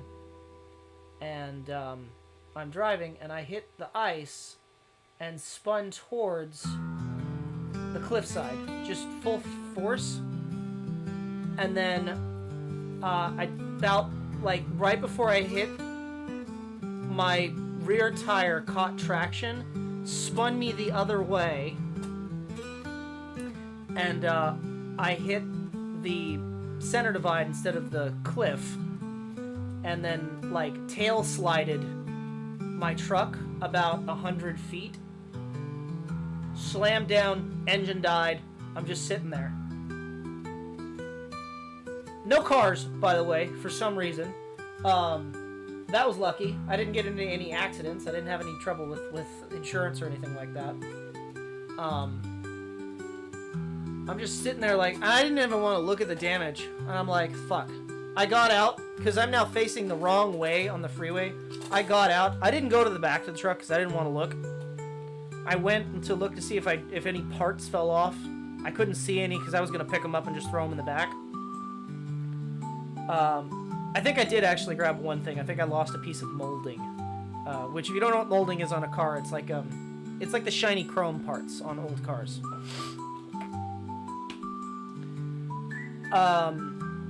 And I get back in the car, or I get back in my truck, and please start. So, oh, hey Hype, thank you. I appreciate it. But yeah. So then I just turned around and continued on my way to the to the rest of my trip. And when I got to the hotel in Reno,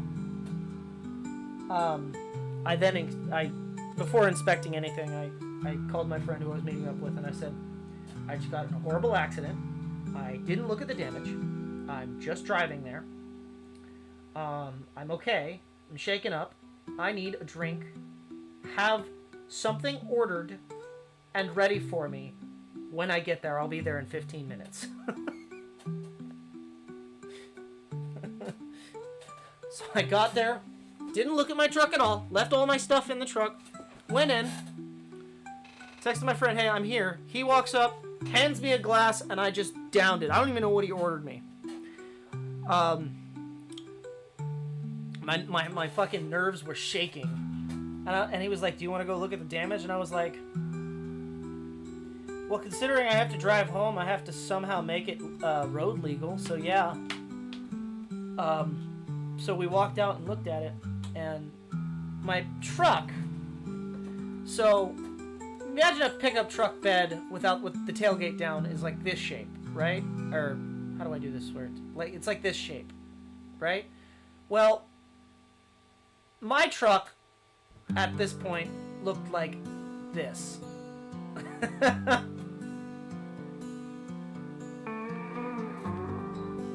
So I don't know why I had it in my car, but I had a and I'm kind of grateful I had it. I had a big steel like concrete pike for breaking up concrete.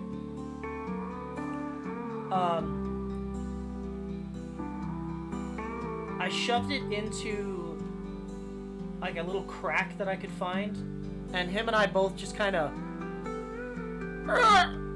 and bent it back into shape.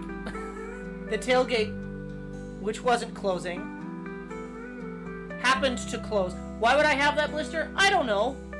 I don't know why I had it. So, to explain, I use it to pry stuff a lot because it's a big giant piece of steel, and I think I just forgot to take it out of my truck before the trip.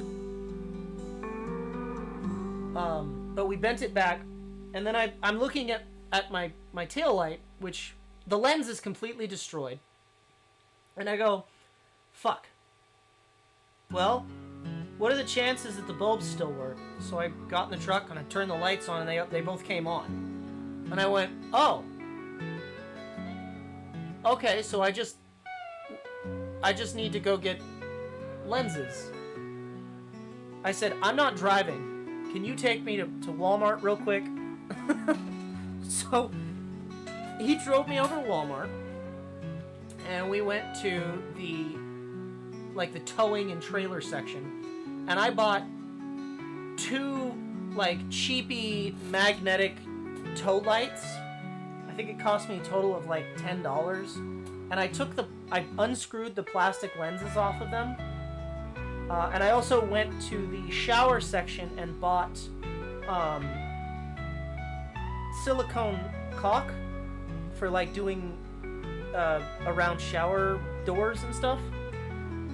And I literally just glued these lenses in place, and no joke, they look original. They look like the original taillight.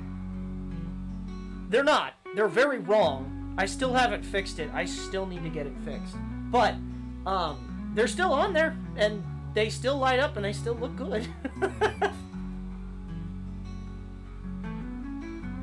So, I mean, I would call that a near-death experience. I almost drove over a cliff. Not quite how I saw myself going, but at least it would have been in a car.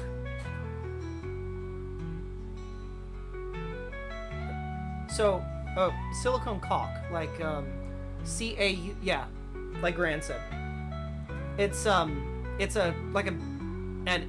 industrial style glue.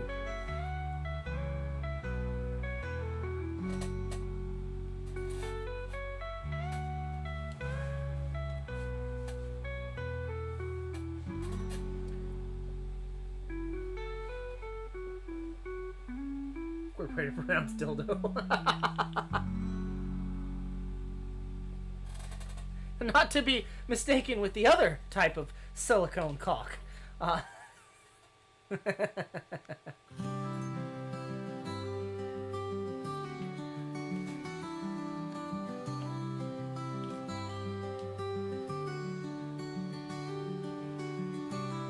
Hello, Xanta.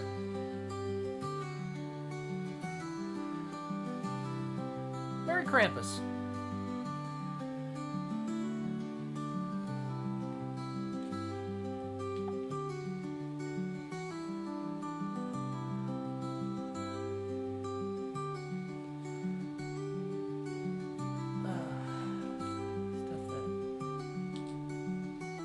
Apparently, yeah. The weird thing about that is, so when I hit the center divide, my passenger side, and this could just be coincidental, but my passenger side visor came down, and in the mirror of that visor, I have a picture of my. Well, he is my, legally speaking, he's my cousin, but my mom basically raised him, so he's like a brother to me. But I had a picture of my. He's unfortunately deceased, but I had his picture there, and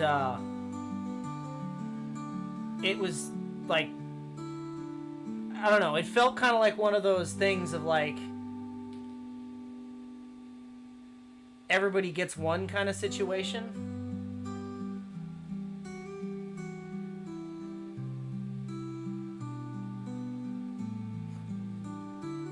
Dark day.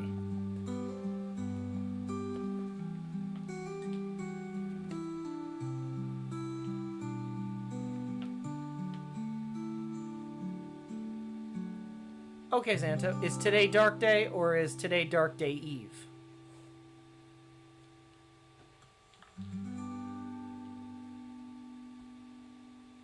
Two plus two is fish.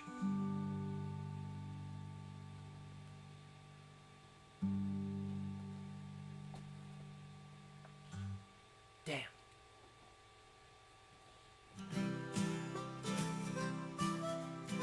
Is that going to be on the exam?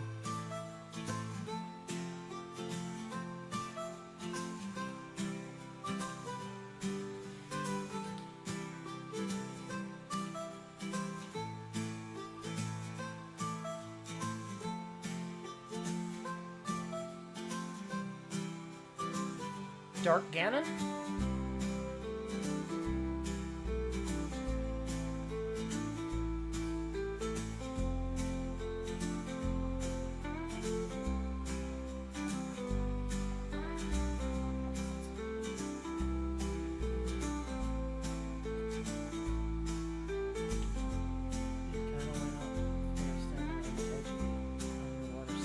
Underwater sinkhole.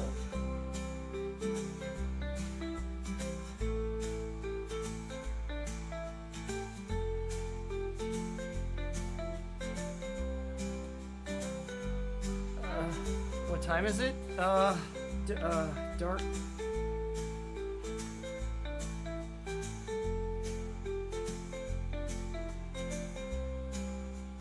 Well, I mean, technically speaking, for me it's 9:27, but I think you're gonna tell me dark time?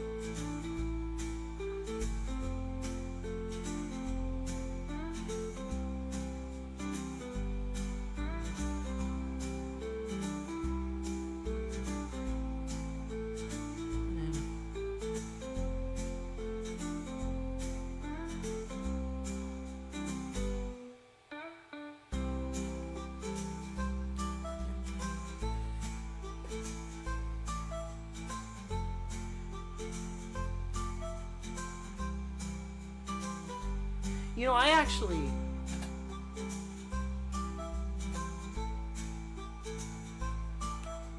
9:27 past darkness. Damn it!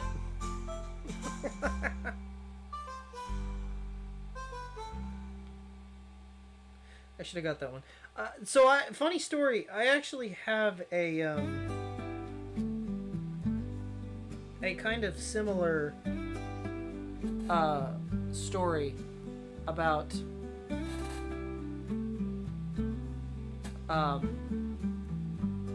undertow, I guess is the correct terminology. Basically tides pulling you in.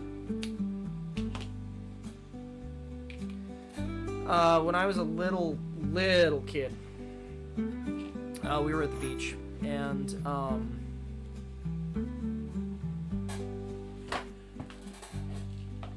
I was swimming in the ocean with my mom.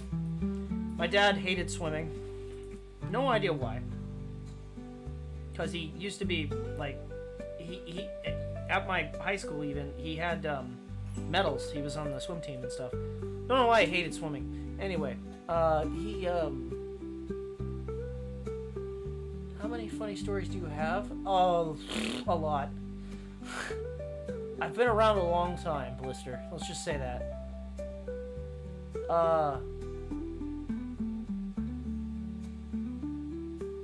So we were just swimming, and then suddenly undertow started getting huge waves. I guess tide had come in, or either it was coming in or it was going out. Either way, it's bad news. And my mom and I were getting basically pulled out to sea in the undertow. I remember constantly getting pulled underwater, and then all of a sudden, like, I just see my dad pull me out and swim. Like, he had both my mom and him in one hand as he was swimming us back to shore.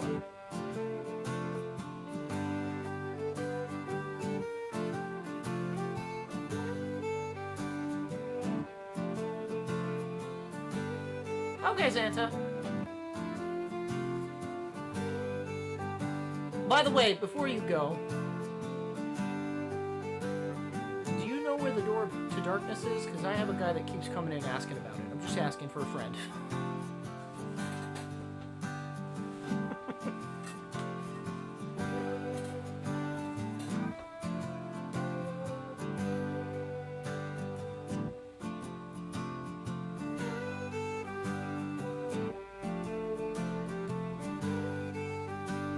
Oh, goodness.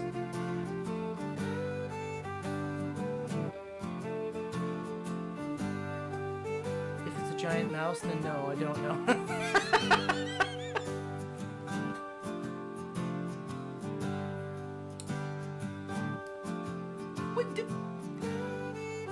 I mean, I would say he's a rodent of unusual size, but I wouldn't call him giant. Swerved to the medium and destroyed my tire. God damn.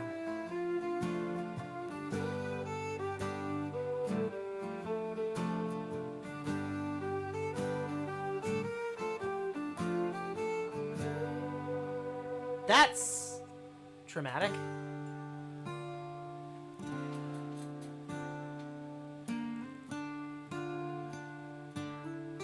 Okay, let me rephrase that. If it's an abnormally large amount.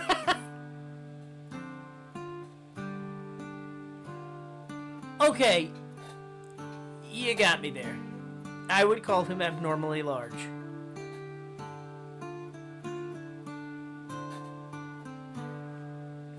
Grant, I don't know if you've seen rats from Oakland, but they're pretty damn big. Two of them can carry a child away, so...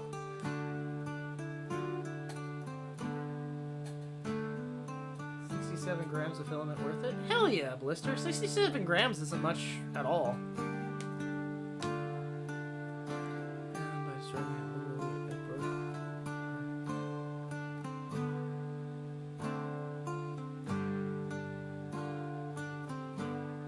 Okay, that's all repairable. At least you're still okay.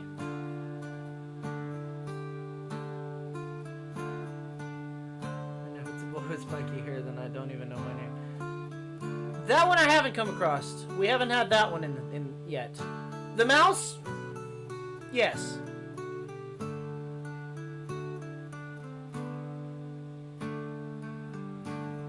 Ah, yes. Support. Unfortunately, Blister, you're going to be printing quite a lot of support. That's the majority of where my prints go.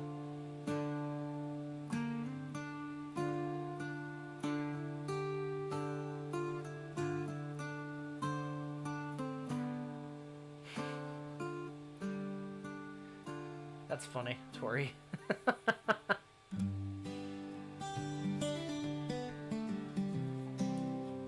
Oh.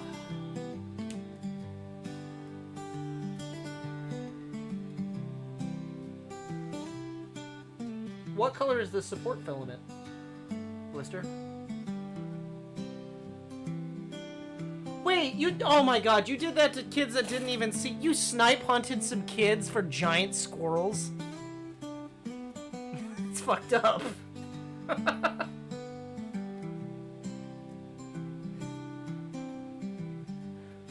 Blister, I prefer to actually print in white.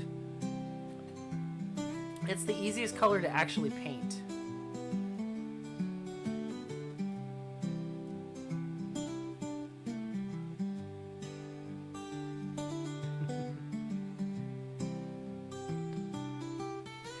You have a pleasant one, Xanta.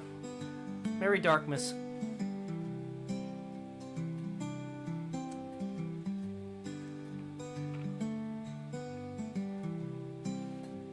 To all a dark night.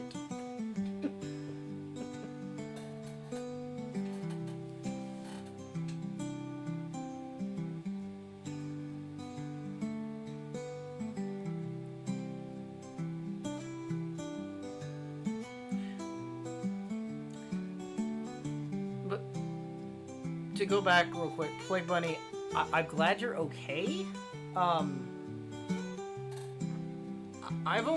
I've fallen asleep behind the wheel one time for like a millisecond, and then I got scared and said, fuck this shit, and pulled off on the side of the road. I can't imagine, like, that's horrifying.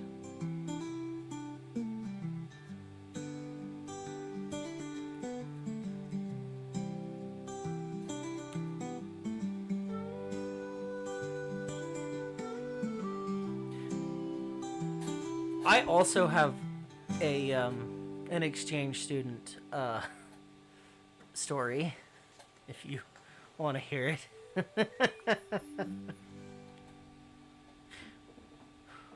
We were not the best.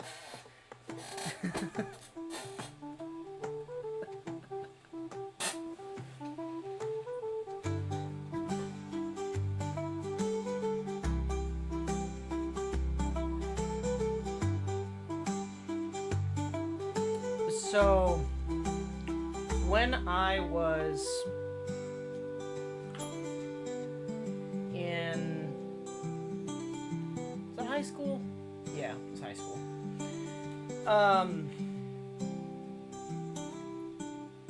A friend of mine who had just decided to no longer be in private school and join public school, from a friend of mine from Boy Scouts, I should say. And I'll use the term friend very loosely. I knew of him. He was kind of an asshat. Which, I mean, you can't say I don't have a bad judge of character, because he ended up doing, like, hardcore drugs. Like, meth and stuff later on, so... Yeah, he did not turn out well. But, that's beside the point.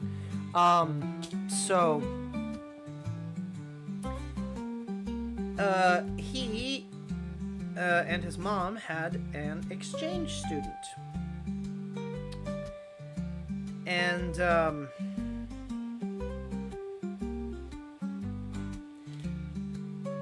well, I'm not gonna say his name. My cousin's deceased, so I don't feel too bad. My cousin slash, you know, close like a brother. His name was Jojo. So Jojo was and yes, before anybody says that's a nickname we had for him, that is his real name. That's not me coming up with like a code name. His name was actually like Jojo. Anyway, so he was a bit of a ladies' man, and the exchange student happened to be a foreign exchange girl named Fern, or at least I think that was the name that she picked for her American name at the time. From, if I'm not mistaken, it was Thailand. It could have been Taiwan. I don't remember exactly where she was from, but I know that she was... could have been Laos, actually. I know it was in that area.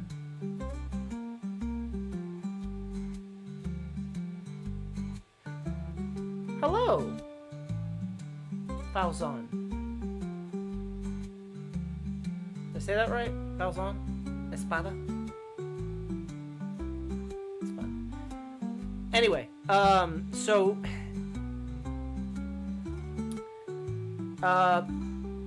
we, and I mentioned before about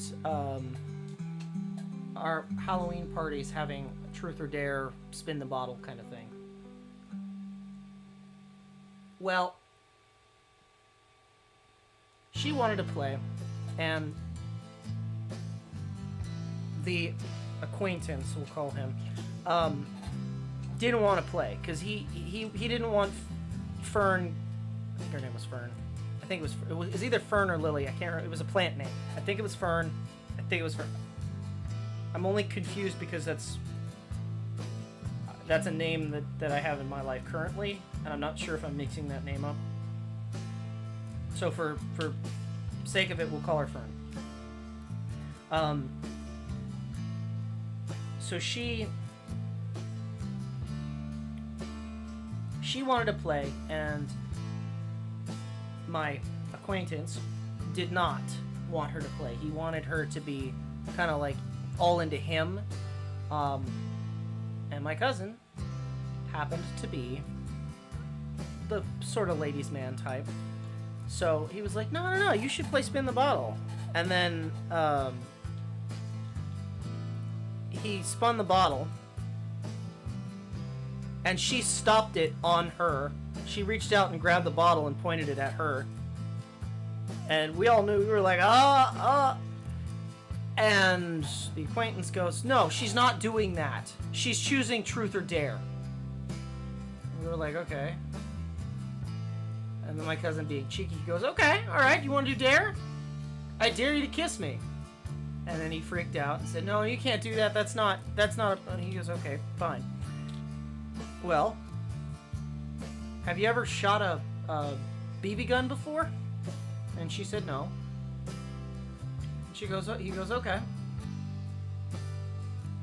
And he goes and grabs a, like a cheapo Walmart, I don't even think they sell them anymore, but they were cheap Walmart BB guns. That was like a shotgun. And he comes in with this like see-through plastic BB gun, and he goes, I dare you to shoot him, the acquaintance, with this. In the chest. And she goes, oh, okay. And the acquaintance reluctantly agreed, and he's like, okay, fine, I guess we can do that. Because we used to have BB gun fights all the time. Well, Kobold was not the biggest of lizards at the time. I was kind of scrawny, and Jojo was bigger. He was in wrestling, so he was always doing like weight maxing and stuff like that. So the reason I bring that up is it's gonna come up in just a moment. So we walked out, and it's like twilight. It's not dark, but it's not light. And this little foreign exchange girl grabs this, in her hands it was huge, plastic fake BB gun, and just goes, how do I do it? Nope, you got it.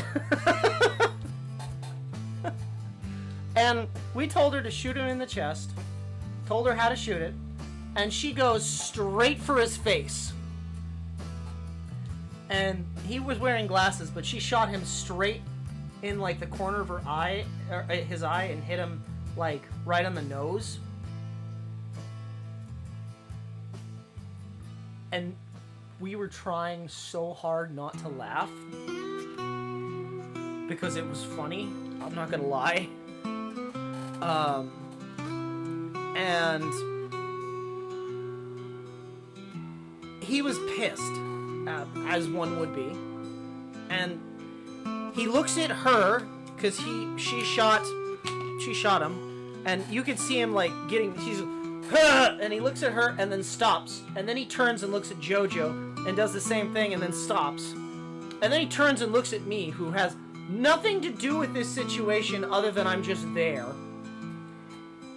And he comes after me because I'm the smallest of them that isn't the foreign exchange student. And Jojo comes up behind him, because again, he was in wrestling, puts him in like a sleeper hold, and just goes, "Are you going to come after him again?" "No, I'm not." "If I let you go, you're going to come after him?" "No." "Okay." And then he like pulled him really hard and then let him go, and he kind of just slumped. I think he might have made him pass out for a second. But foreign exchange student, we convinced her to shoot her her host, essentially, with a BB gun, because he wouldn't let her spin the bottle.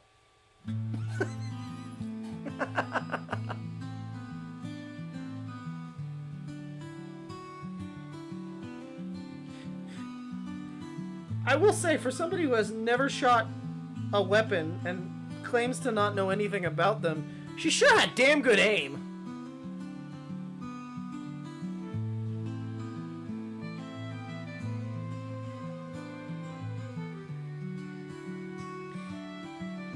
We didn't hang out much after that. The associate and myself. I think he resented me for some reason, even though I genuinely had nothing to do with it other than I was just there. It was my house.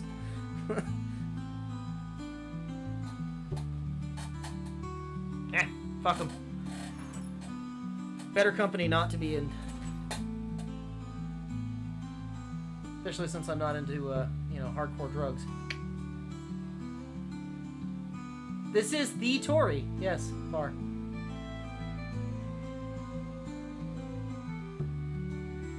I think realistically what it was, Blister, is he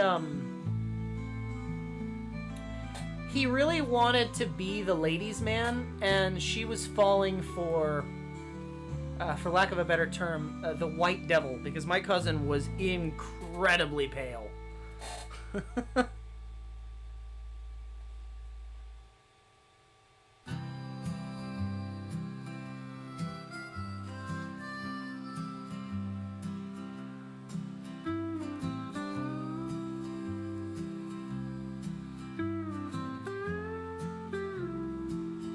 He did hate me for existing, yeah. I had nothing to do with it, but I was just there. He was looking for someone to take it out on, and I think he knew he couldn't take my cousin. He knew he couldn't hurt Fern. I'm calling her Fern because I don't remember her name exactly, or her American name, I should say.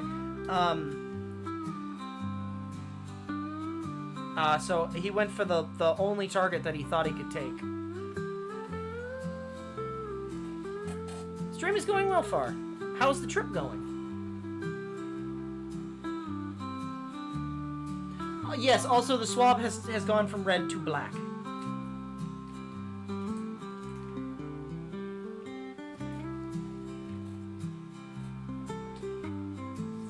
So maybe that lead test was a good idea.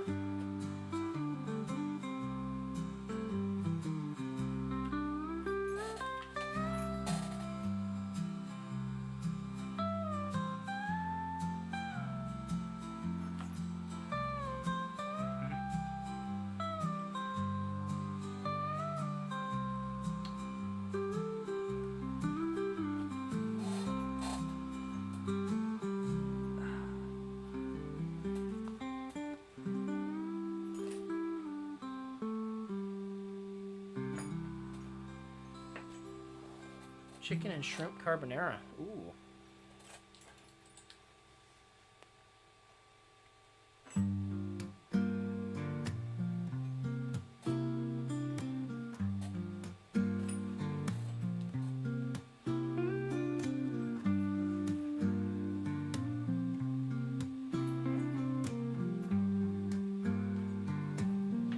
Olive Garden. No. I'm not allowed back there. I have my picture on one of the walls at my local Olive Garden that says, "Do not feed this man." That's not even a joke. I genuinely, I've talked about it before. I'm banned from an Olive Garden.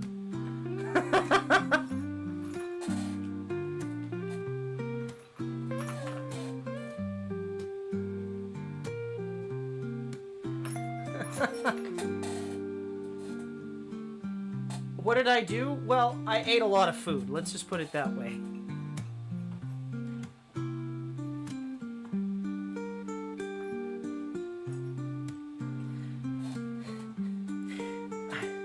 So, a few years ago, there was this, and I don't do it anymore. Wonder why. You used to be able to get into a raffle to get an endless pasta pass. So you could have the endless pasta for a year. My life's goal when I won that fucking competition was to put that Olive Garden out of business. And I did a damn good job. I ate $1,300 worth of free food.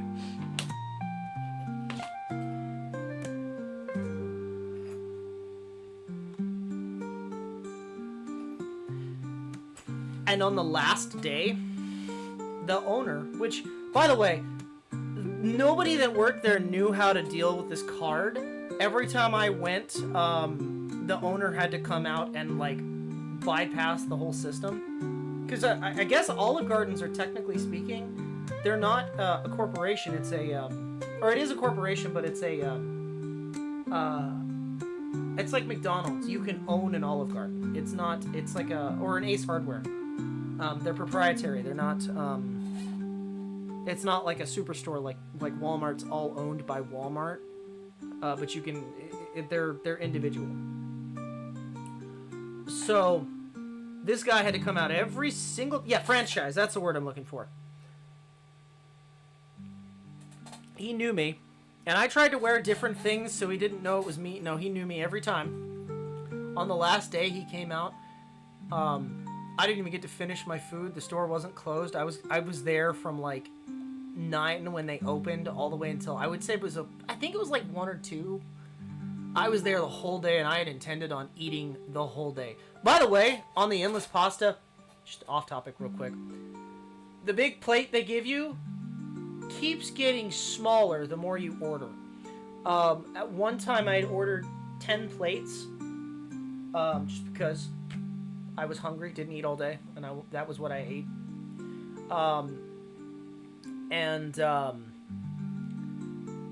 On the 10th plate, they just brought me like a little tiny little ramekin with like 8 noodles in it and like a little squirt of sauce. And I looked at it, and then I looked at the lady, the server, and I looked back at it, and I go, "You're gonna have to bring me like 10 more of these, cause this ain't gonna do it." But on the very last day, like halfway through my meal, the guy comes out and goes, "Can I see your card?" And he cuts it in half and he goes, "This is it. You're done. Get out of my store." And I'm like, "What do you mean? This pass ends today. You're done. Get out."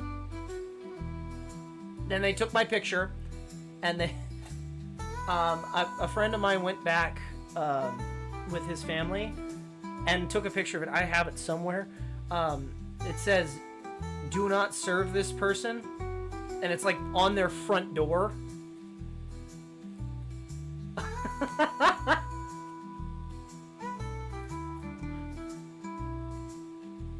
I also found out with the pasta, so I don't know if they still do it. I've had enough Olive Garden for my life. I will never ever go back. I have no interest in ever going back, and you can probably guess why.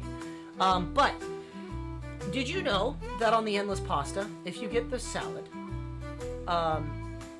you can actually just order a regular like house salad, because you can order those whenever, and you don't have to ask for the noodles. If you get the pasta, you can eat the pasta and then put it in a bowl, and then just ask for them to bring you protein. And they'll bring you like the chicken cuts, and then you can throw that on your free salad.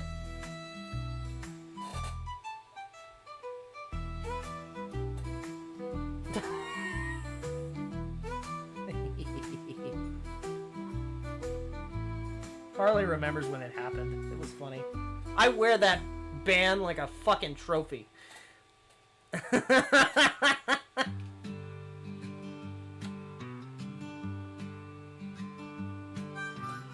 If it's even still up, honestly, I don't know. It's been like 3... Oh no, it's been like 5 years.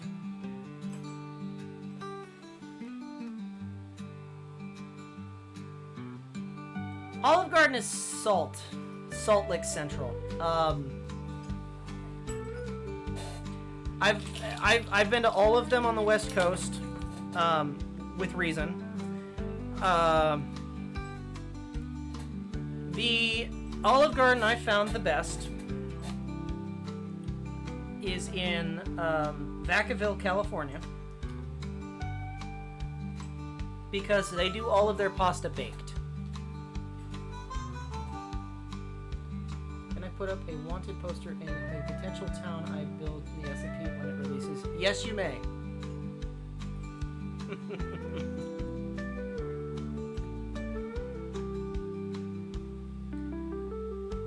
Even though that means that everyone on the server is going to hunt me. Yes, you may.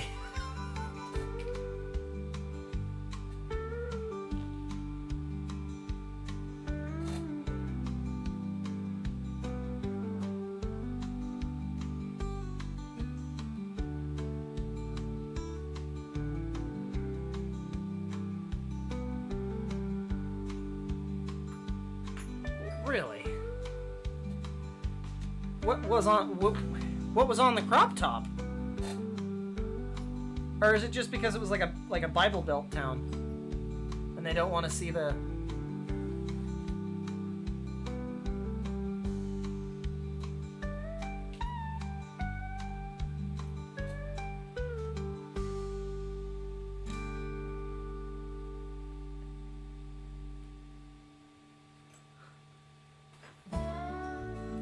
Oh.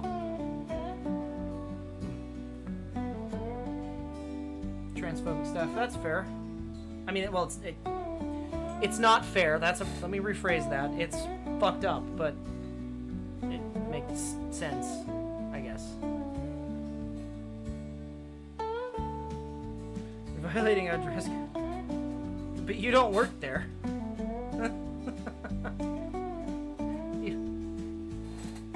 What? I'm confused. Why do you have to adhere to the dress code if you don't work there?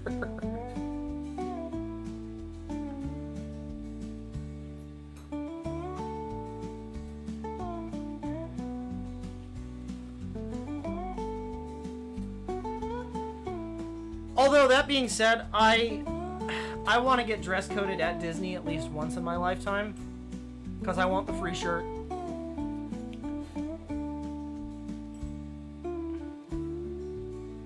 I know that's not at all the same thing. I just want to put that out there.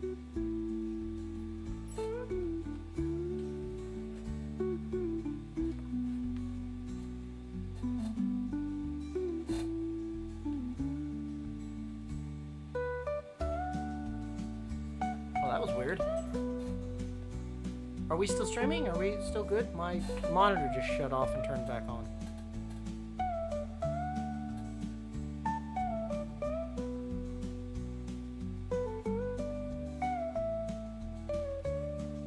Streaming. Yeah, okay, we're still here.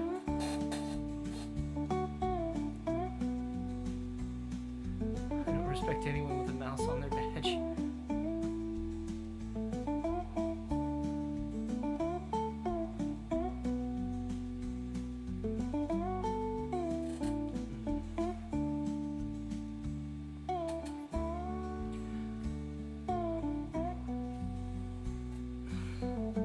Hey, don't get it twisted. Disneyland, unlike Disney World, is an actual functioning town with a post office, police station, and jail. You can go to Disney jail. That is a thing. They also have a hospital and a postal code. Which is why Walt wanted to make Disney World like his own utopia. Which Walt was very capitalistic, but at the same time, he had a lot of very socialist ideas, which is really wild to think about if he was born in a different time.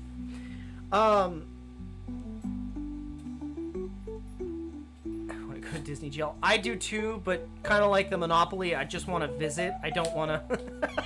I don't want to be in it.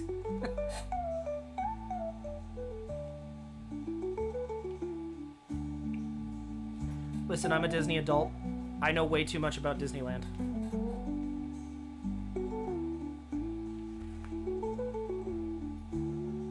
It's not even a joke. I fucking love Disney.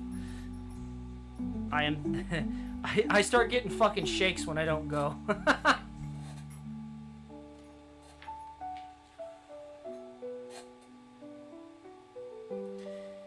Which is why... Where am I going? Farley, if you're still here, where am I going first thing when I go to Japan?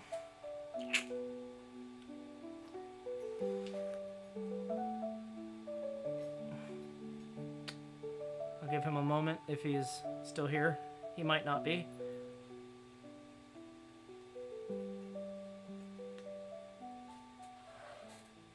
I don't think he's still here. I think he might have...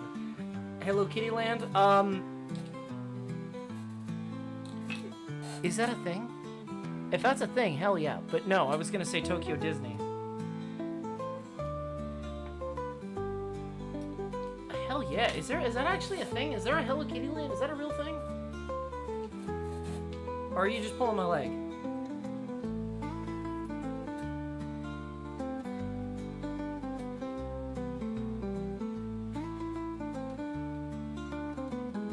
I have to look that up.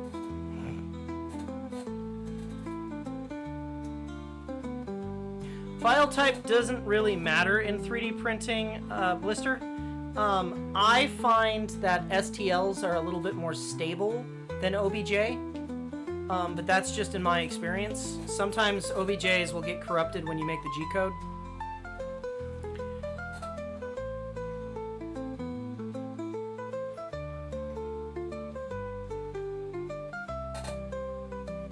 It's called Sanrio Pearland. It's an actual place. Huh.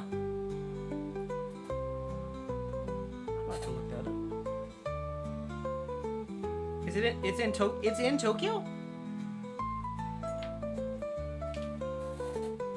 Because I made a promise to Farley that I'm only going to Tokyo Disney because he's not able to go with me this time, and I intend on going back. And also, right now is not a great time for streamers.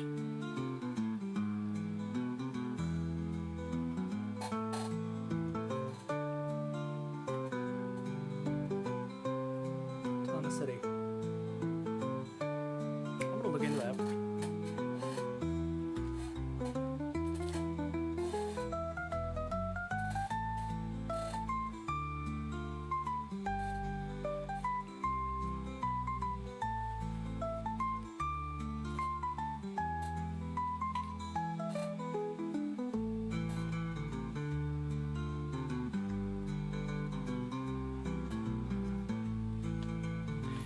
As it turns out, Japanese people have a fixation with cowboys, which I happen to, technically speaking, be one. I mean, I did do farrier work for a bit when I was in my teens. And I fix saddles now.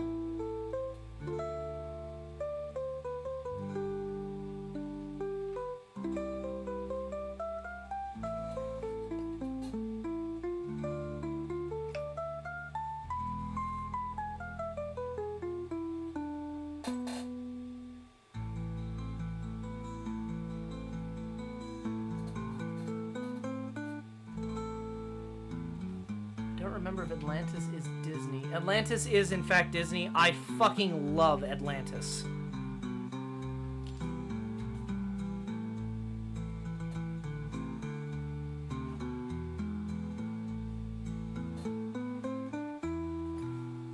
Vinny, so a funny story about Atlantis. One of the people that I buy patterns from, Diesel Punk Row, love his stuff. his voice sounds like Vinny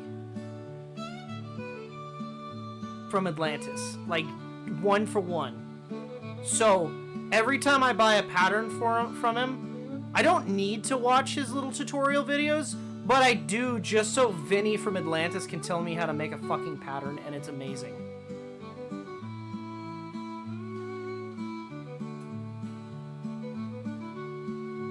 I'm pretty sure he's Romanian. I'm pretty sure he's not.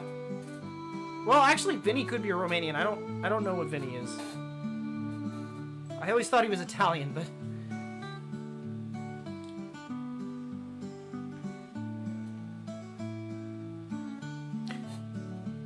if you're curious, he does have a YouTube channel, dieselpunk.ro.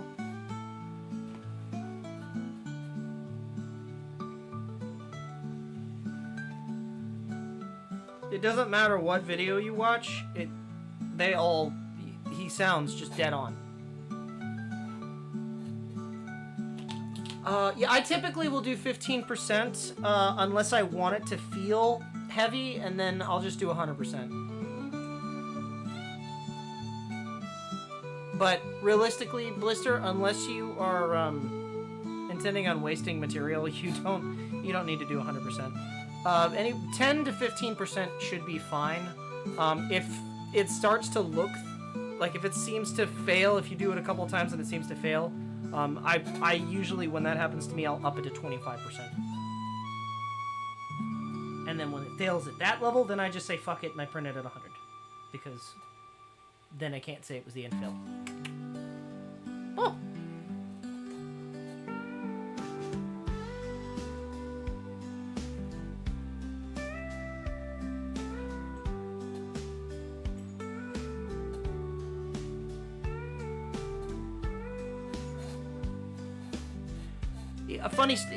His patterns actually are what kind of got me back into leatherworking, because I stopped doing it for a while.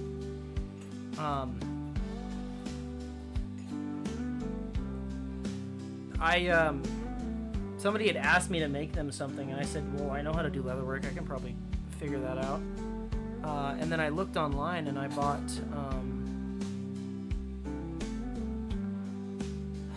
what was the first pattern I bought from him? I know I bought, I think it was a bag, if I'm not mistaken.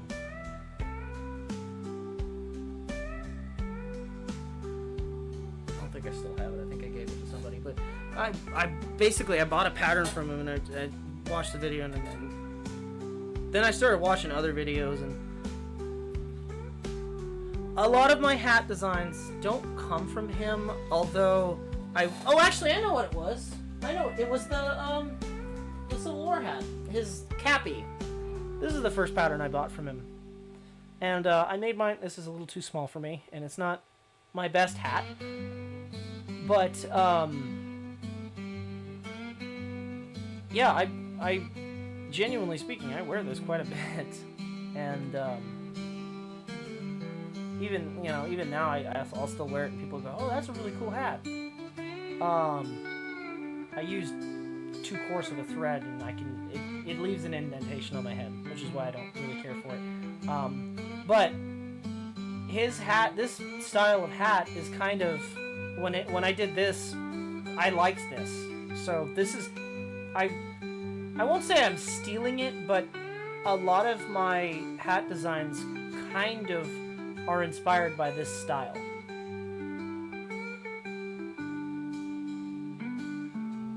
You should absolutely post it in the Discord, Blister. Printer McDreefus, that's funny. But, I know this is the only other hat that I have in the room. If you can tell, this kind of has the similar sort of ridge on it. And it's a couple of pieces glued together to make this. Of course, my difference being, I'm basing this on like traditional hats, where it's got a sort of inner hat band that you can, so you're not just pressed up against, like on this one doesn't have a hat band on it, and your face is just pressed up directly against the threads. If I were to remake this, I would do like this. I would put a band on the inside somehow. Because that thread is really rough. But I don't really have a use for a Civil War hat. And people get upset when you make the other color, so I just don't have a use for it at the moment.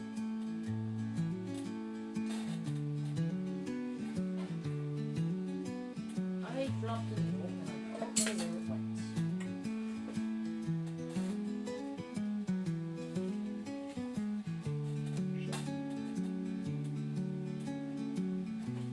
Well,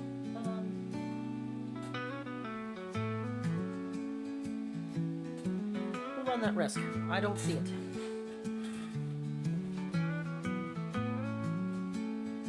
You don't do Civil War reenactments every Saturday? No, in fact, I don't. I haven't done a Civil War reenactment since I was...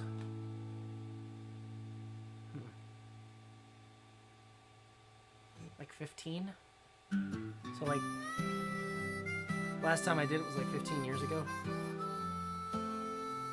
And chat, I will be honest, I was not on the good guys team. But I have a reason for that. I have a reason for that. In my defense, I have two reasons. One, it takes two sides to have a battle, firstly. Secondly, I picked them because I really liked the Dukes of Hazzard, and I didn't actually know anything about the Civil War at the time. I just liked the song, and the flag I thought looked cooler.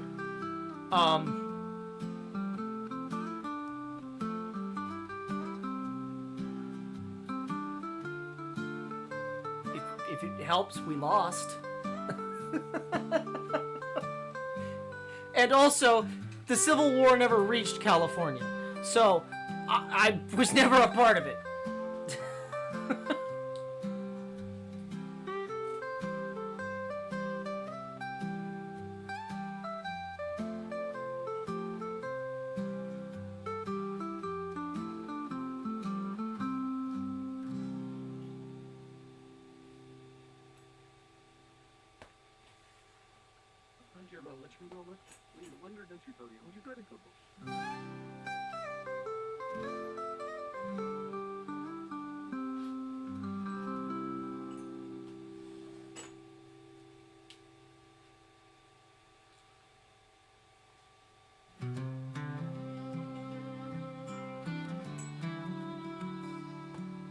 You can Google the surrender of Fort... Alright, you're actually gonna make me get up. That's a big word. You've actually made me get up. What does that say? The Fort of Donaldson.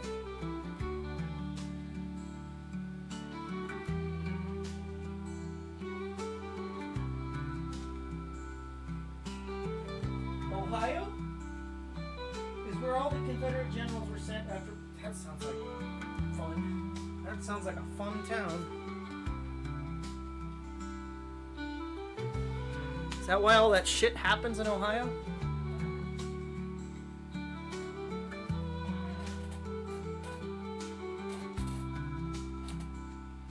Surrender of Fort Donaldson.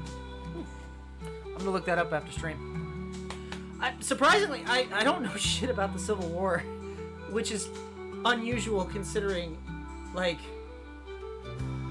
my interest in things. But then again, I wasn't...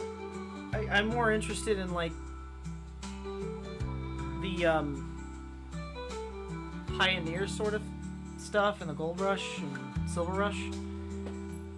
Which kind of makes sense, because, again, California, I mean, never had the Civil War here. We just kind of were, you know, here.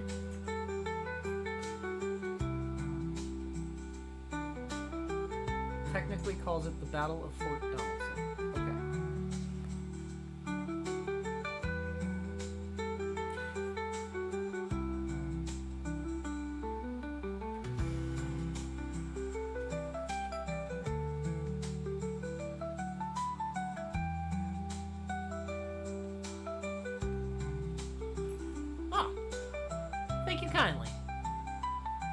Kobold, where was I on August 6, 1945?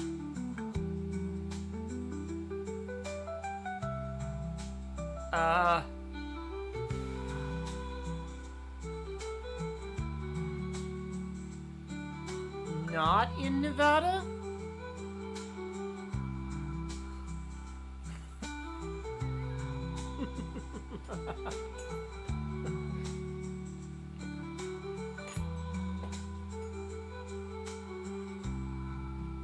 Bunch of the insides were...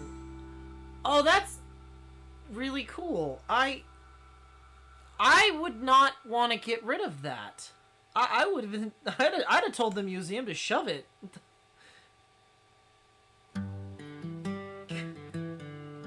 Fuck you, Dr. Jones. This is my house.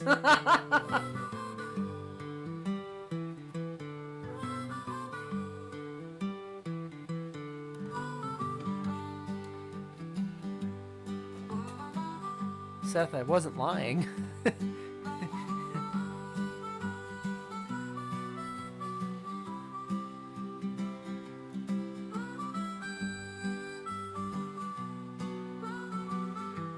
Oh, for real? Yeah, like mine. So, when they introduced cartridges, it changed a lot. Like, I still have this sitting here, so I'm gonna bring it up. This bad boy is based, it's not actually a converted rifle, but this is based on the, this was based on the conversion they made for the Springfield 1861 muskets to be cartridge-based. So this would have originally, not this one, but this design would have been a musket that they just hacked a portion out of to make it a trap door.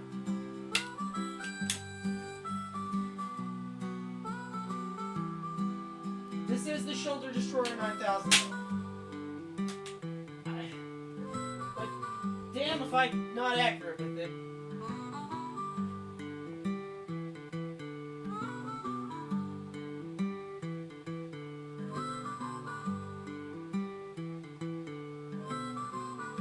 By the way, that is an actual, that's not a repro. That's a real one. That's actually from 1886.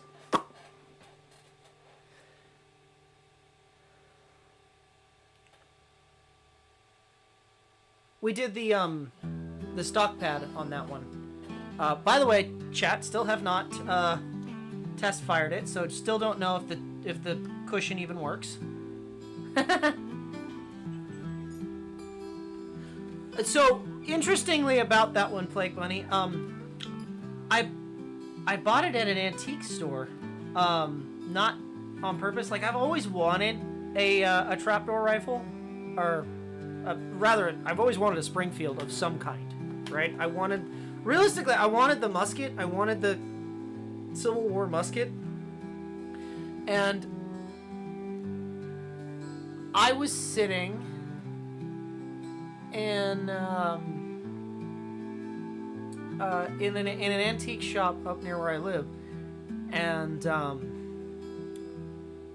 I was looking around, and up on this wall I saw what would look to me like a blunderbuss, and I went, huh, I wonder if that's real.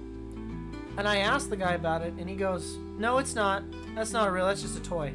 And I went, oh well. And he goes, but I do have a real one. Do you want to see it? Yes. And then he walked out and he brought it back and he goes, yeah, I just bought it at an estate sale. It was on somebody's wall. And I go, you don't say. And how much did you buy it for? He's like, well, I bought it for $250, but I'll make a quick $50. I'll sell it to you for $300. Fucking sold. Do you want that in cash or in gold? I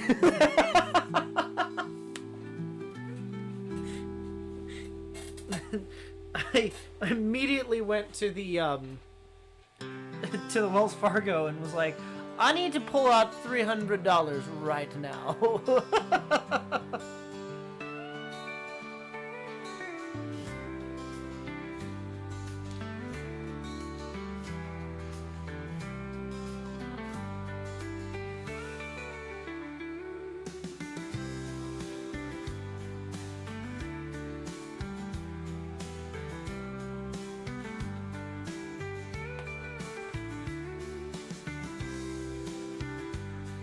I tried to get into archery when I was in Boy Scouts. I, for the life of me, couldn't hit the broadside of a barn with a bow and arrow.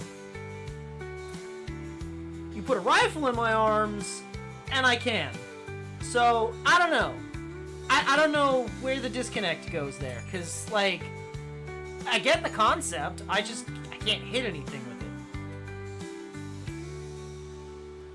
Just realized this has not been on stream this whole time.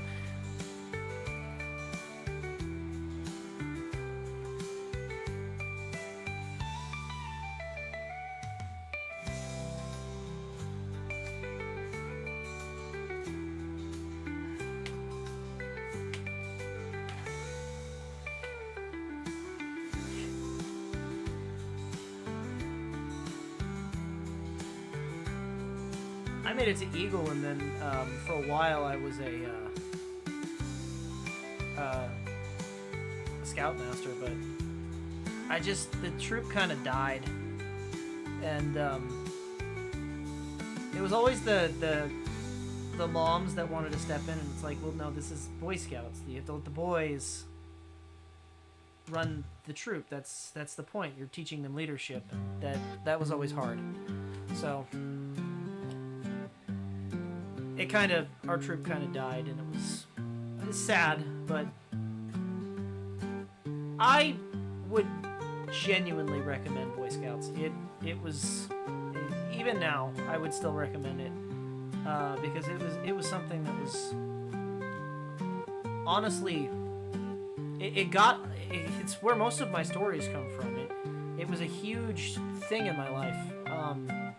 I got out, I got to meet people from different countries, I mean, hell, ham radio, we could talk to them at any point. It taught me life skills. It taught me leathercraft, actually.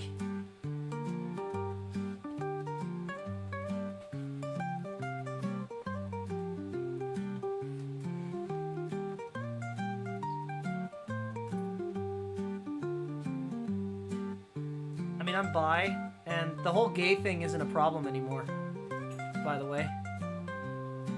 That's been ushered out.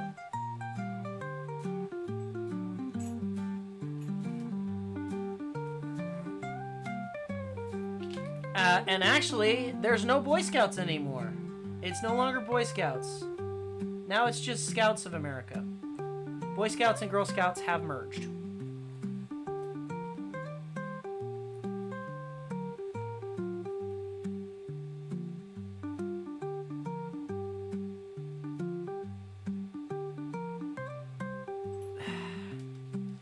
I can't promise that that's actually going to be how it is everywhere, but at least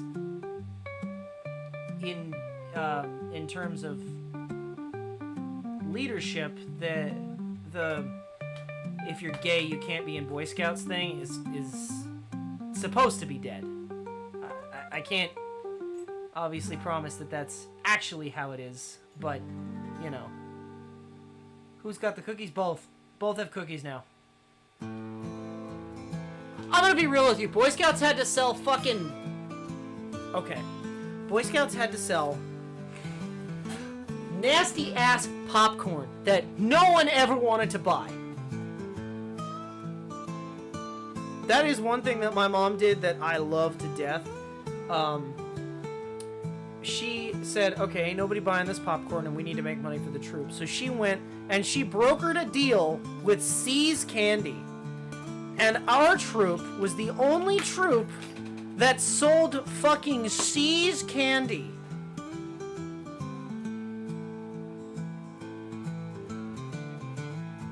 We were selling box of chocolates at the fucking grocery stores, and everybody was buying the hell out of them.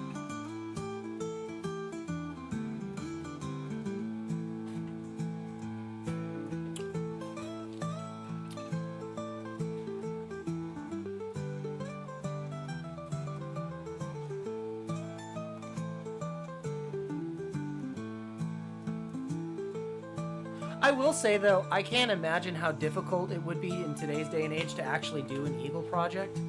So for anybody who doesn't know what an Eagle project is, when you become, when you're attempting to become an Eagle Scout, you must do a community service project that you are leading. You cannot actually participate in any of it.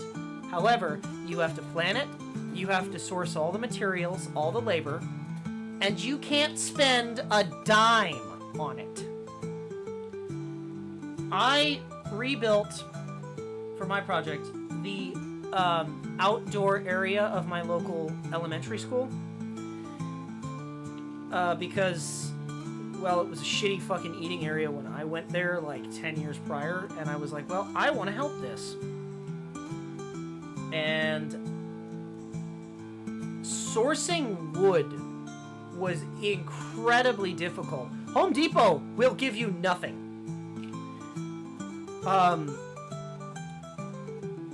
I had to, I went to like every local lumberyard, and I was like, can I just get one board from your throwaway bin? And then I went and I went to a contractor's house, and I had to convince him to come for one day and plane all the boards, because I know he had a wood planer, like a big huge machine, and he ran all of our boards through the planer to make them straight.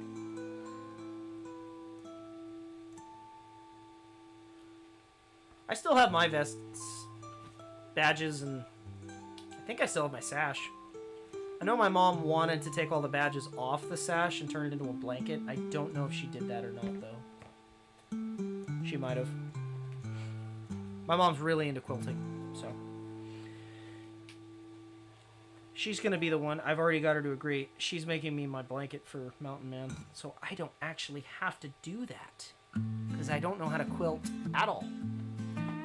I've asked her to make it in like the flower stack style of the time period, and she said, yeah, I'd love to do that.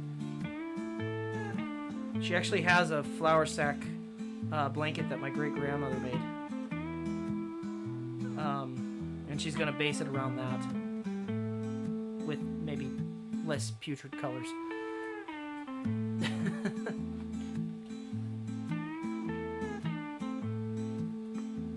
That I don't like yellow and purple.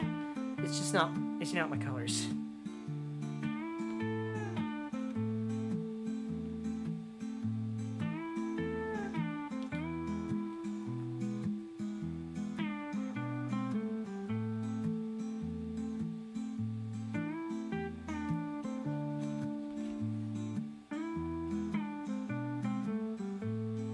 My dad was an amazing scene painter, but he was not good at drawing people. I have artwork of his everywhere.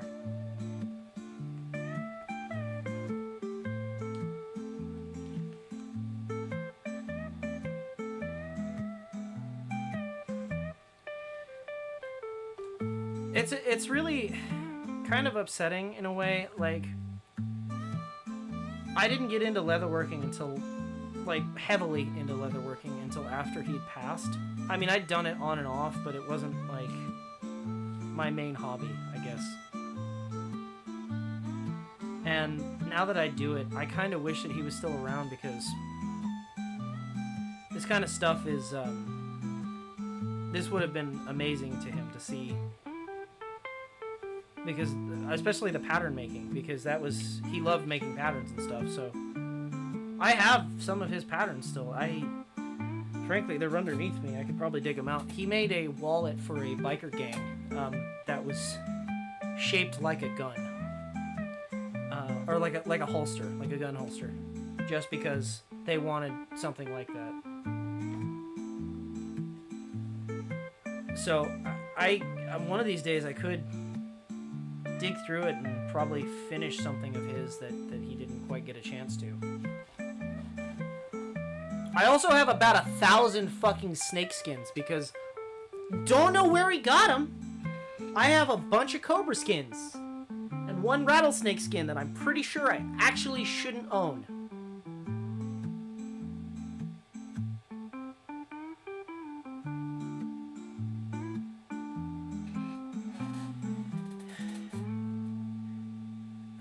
fair enough, Far, but that's not what I mean. I mean, like, you know, somebody I could have a meaningful conversation with, not just somebody who's trying to haunt me.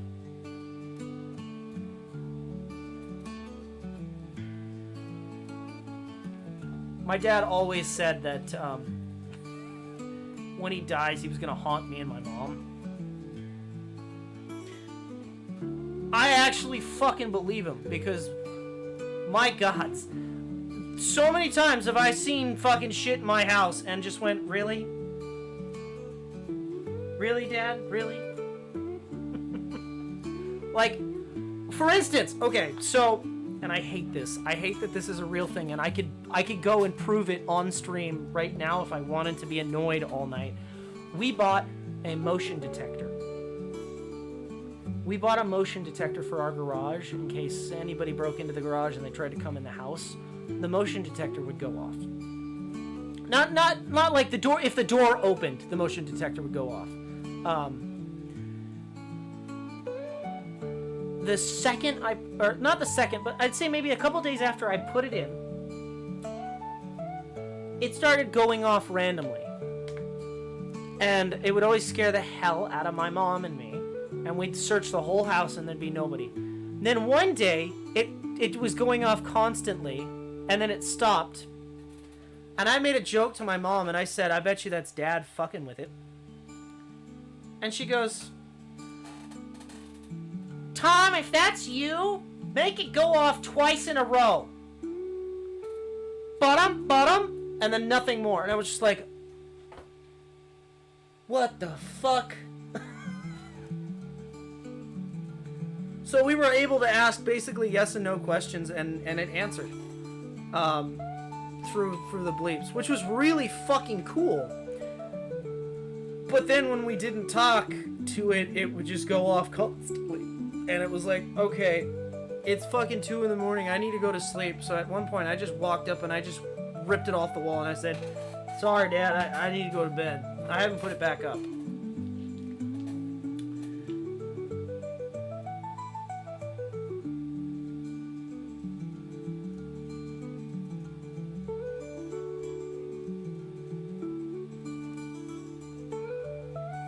My dad never forced me to do anything. I wish I had half the talent he did. Because if you guys think that what I do is impressive,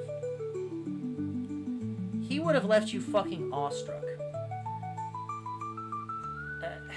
I could never live up to his quality, which is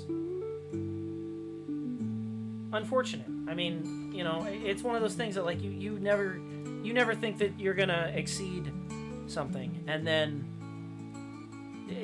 people will always tell you, oh my God, that's amazing, I could never do anything like that, but you're always trying to compare your stuff to basically your mentor, and it's one of those things of, like, until you hear that mentor say, you know, that's pretty good, or that's better than I could do, or something like that, you never feel like you've actually achieved that. And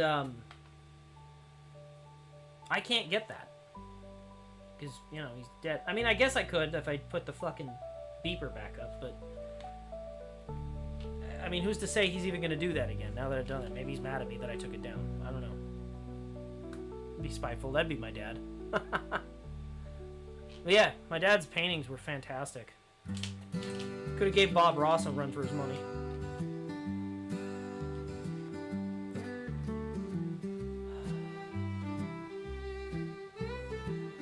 I apologize if I'm kind of a little bit sappy on this sort of end. His birthday was 2 days ago, so still kind of with me.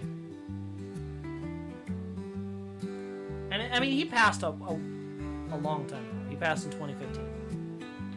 It's been 10 years. Still doesn't feel like it.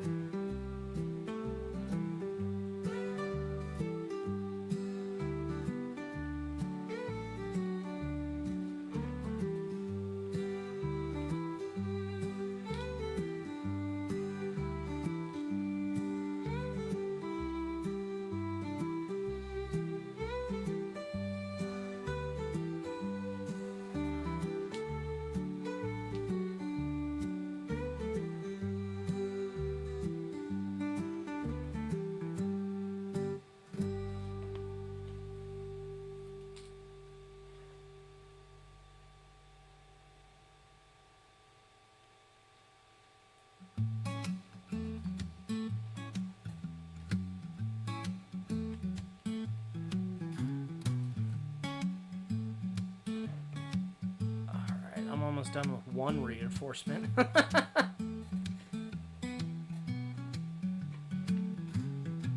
I am 100% going to be working on this on the side. Not be too far.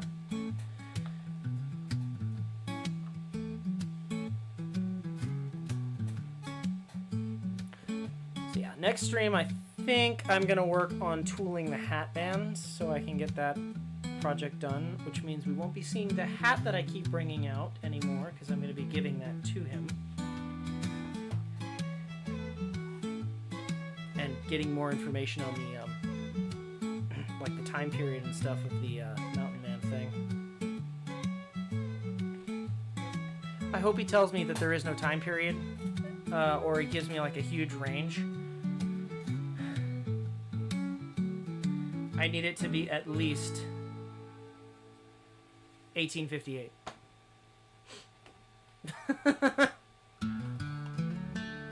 I need toilet paper. Okay, I'm sorry.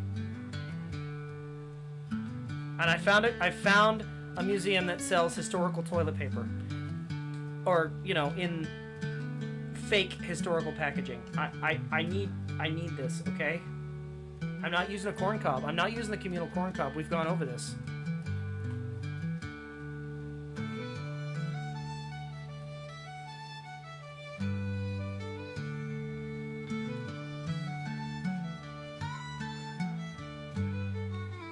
Blister, before toilet paper, they used corn cobs.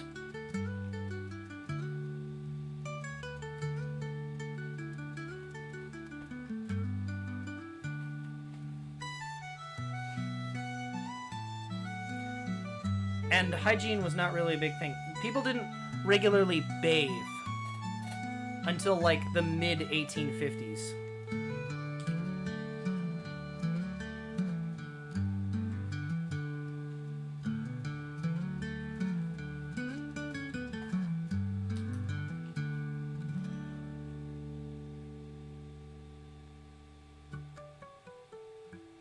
Doing research for this costume, I learned all of this stuff. Toothpaste also didn't exist until the mid-1850s.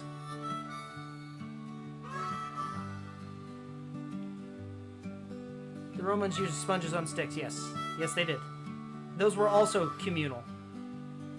God, I can just be honest with you. Could you imagine being the last guy in the stall? I would hate that. That's gotta be the worst, right? Like... Oh, sorry, John. I had the runs. Ugh.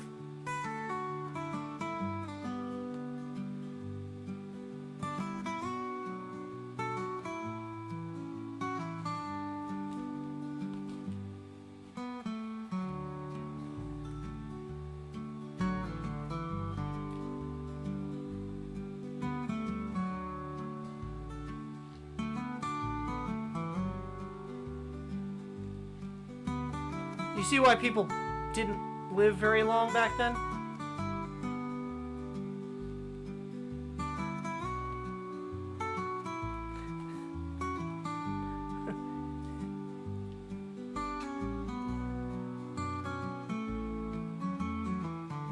Hey, Fucrates, why is the sponge bloody?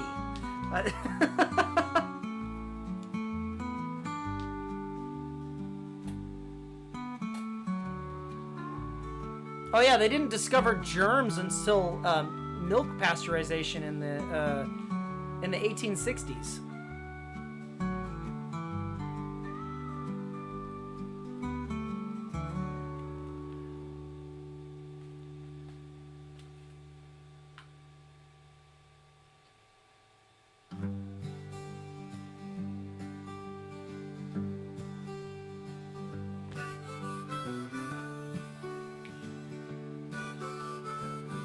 And people assumed that it was because the guy was French, and they were afraid of the Germans, which is why they called them germs.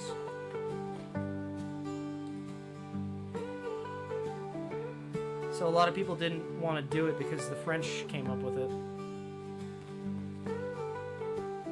I mean, rightfully so, it's the French, but also...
stitches, and then the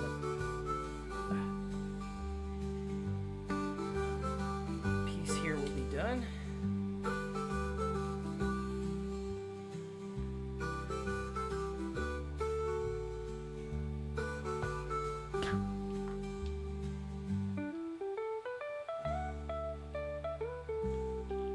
Keep in mind, all of this still gets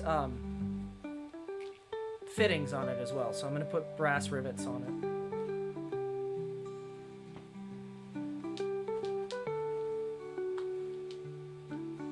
As long as I have brass rivets that are the right thickness. Fingers crossed there.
Okay.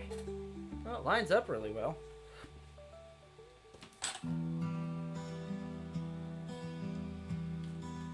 don't really care about that. I care about that. Oh yeah, that's a lot more dense, which is good. Once the other side's on, that'll be super rigid, which is really good.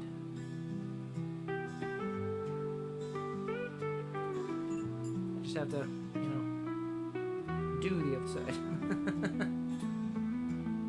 And then I'll stitch the edges and get that one done.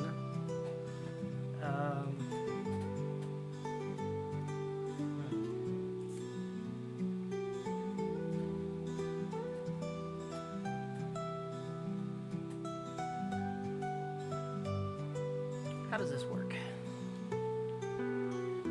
Oh yeah, that just continues back around because it's a continual loop.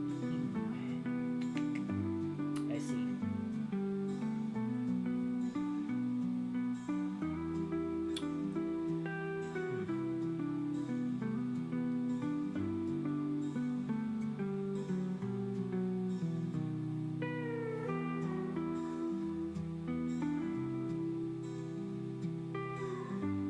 Well, I could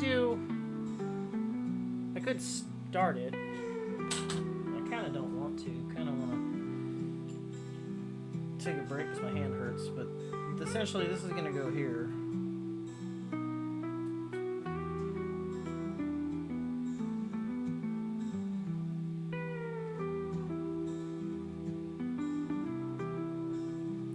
And it gets rivets here and here, there and there.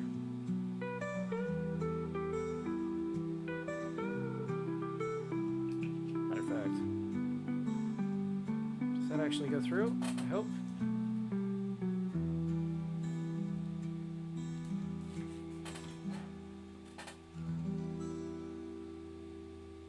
Why, yes it does, in fact.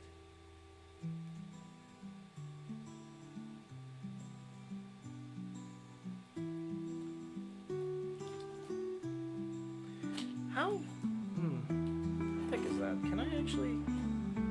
I never found my... Okay, I have antiqued brass rivets somewhere that are longer. I just have to find them. They're somewhere.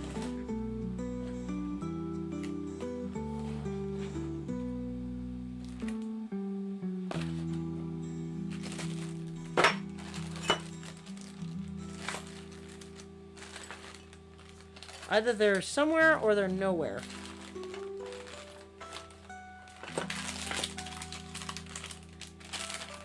And I like those odds. Okay,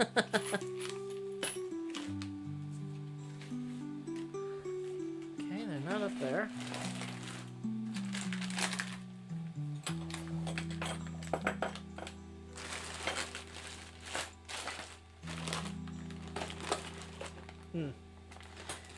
No, no, and no. Okay, well, I have these. Which are close to the color I want to go with. Might use these to see if I can, well, try and use these if I can. I think they might be too long, though. Find out.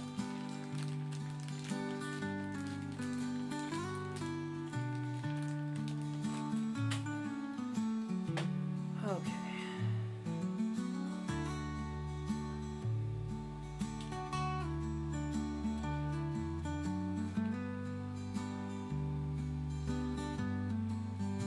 What did I do? Why am I silly? What did I do?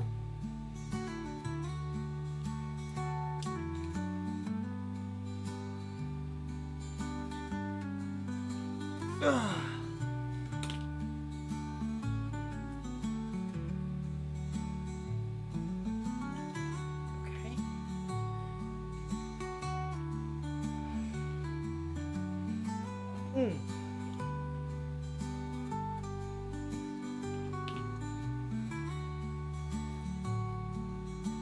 Oh. Well, that's just normal.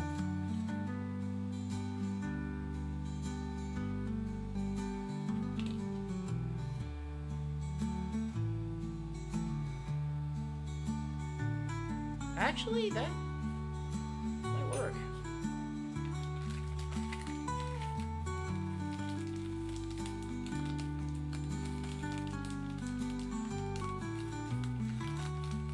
These are a little bit less shiny than the ones I had before, so these, it's gonna end up going on like that. Is that even visible? Not really, no. Of course it's not. Why would it be? That's silly.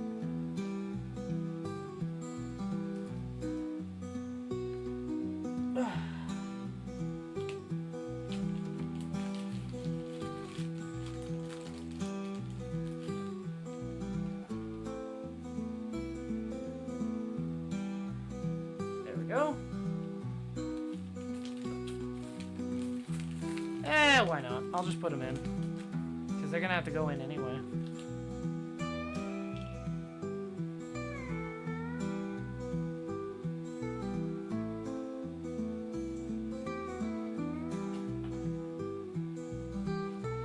Is it that one?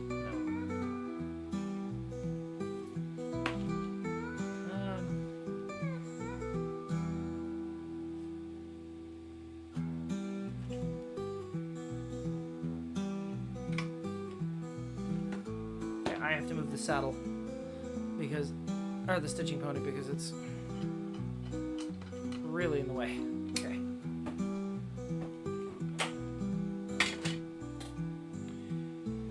Here we go. Let's put a little, oh, that's not the one I want. That is.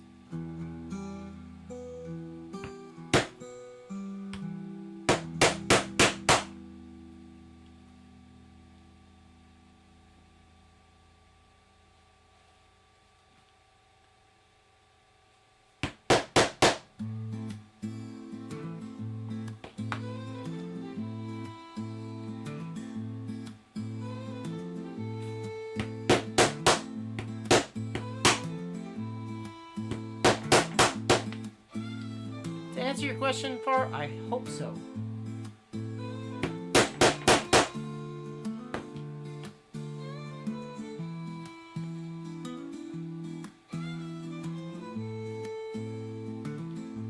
Yeah, so far it's worked.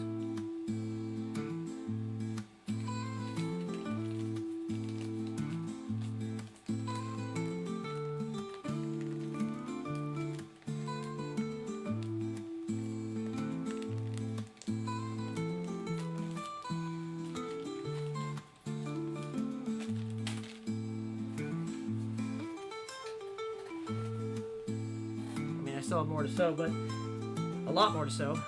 I mean, it's not like it's a ton of work. It's just time-consuming, you know.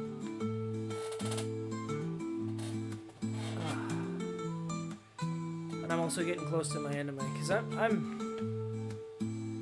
I'm still sick, so I'm getting better, but I am still sick. I probably sound really hoarse.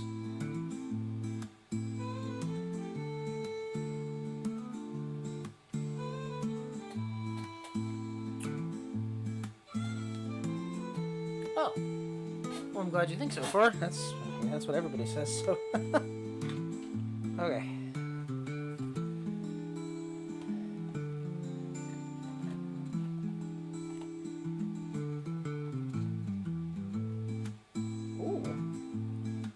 She's a bit more snug this time. Again, I don't have the other side in, but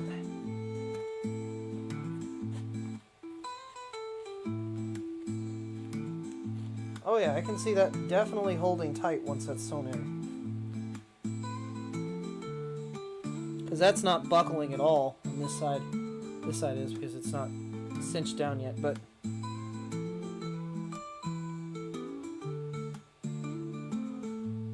yeah.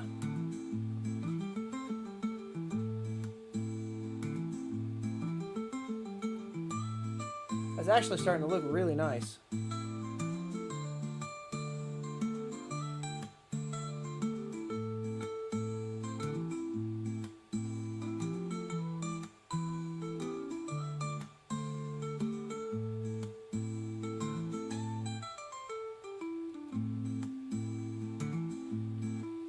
So far, I'm gonna be honest, I think this is the nicest thing I've ever made myself.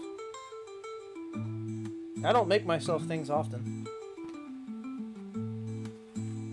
So, I'm happy with this so far. Now keep in mind, at the very end of this, like I said, I'm gonna do some sewing. I have one more piece I have to make. So that would be the actual tie down for the hammer. Which is why those big holes are on the side. So, and there's also a braided section, I think, that I'm supposed to add in somewhere. I don't know. Haven't gotten that far yet. But,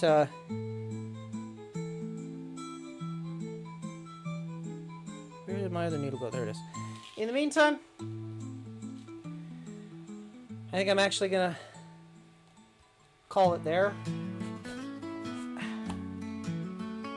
for tonight because I'm tired and it's getting close to 11 and that's a good time to cut off for me at the moment, at least.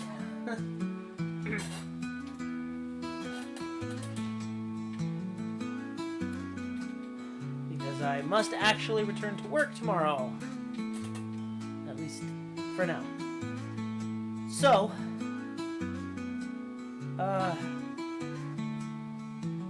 God, what is it that Farley always says?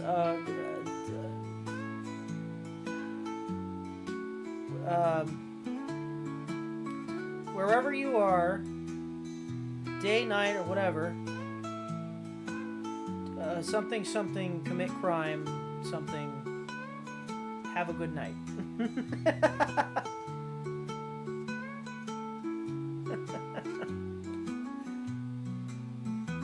Oh yeah! Thank you, Ella. Also, like, comment, and subscribe if you haven't already. See that? There you go. See, that's the one. That's the important one.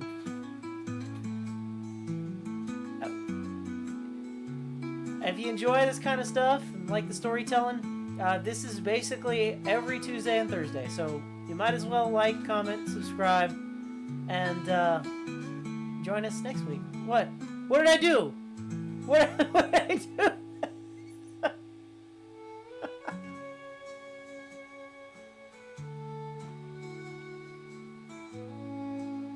We do have the bunny here usually. Take care, everybody. Have a wonderful night.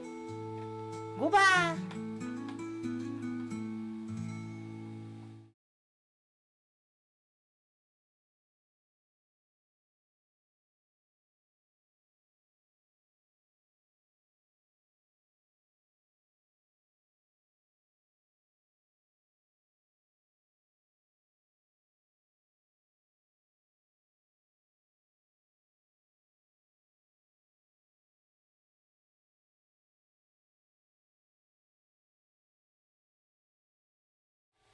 That's your ending, not mine. Can't be mad at me. I don't remember what I was supposed to say. We don't have it written down. You just kind of say it. Anyway, goodbye, everybody. Have a wonderful night.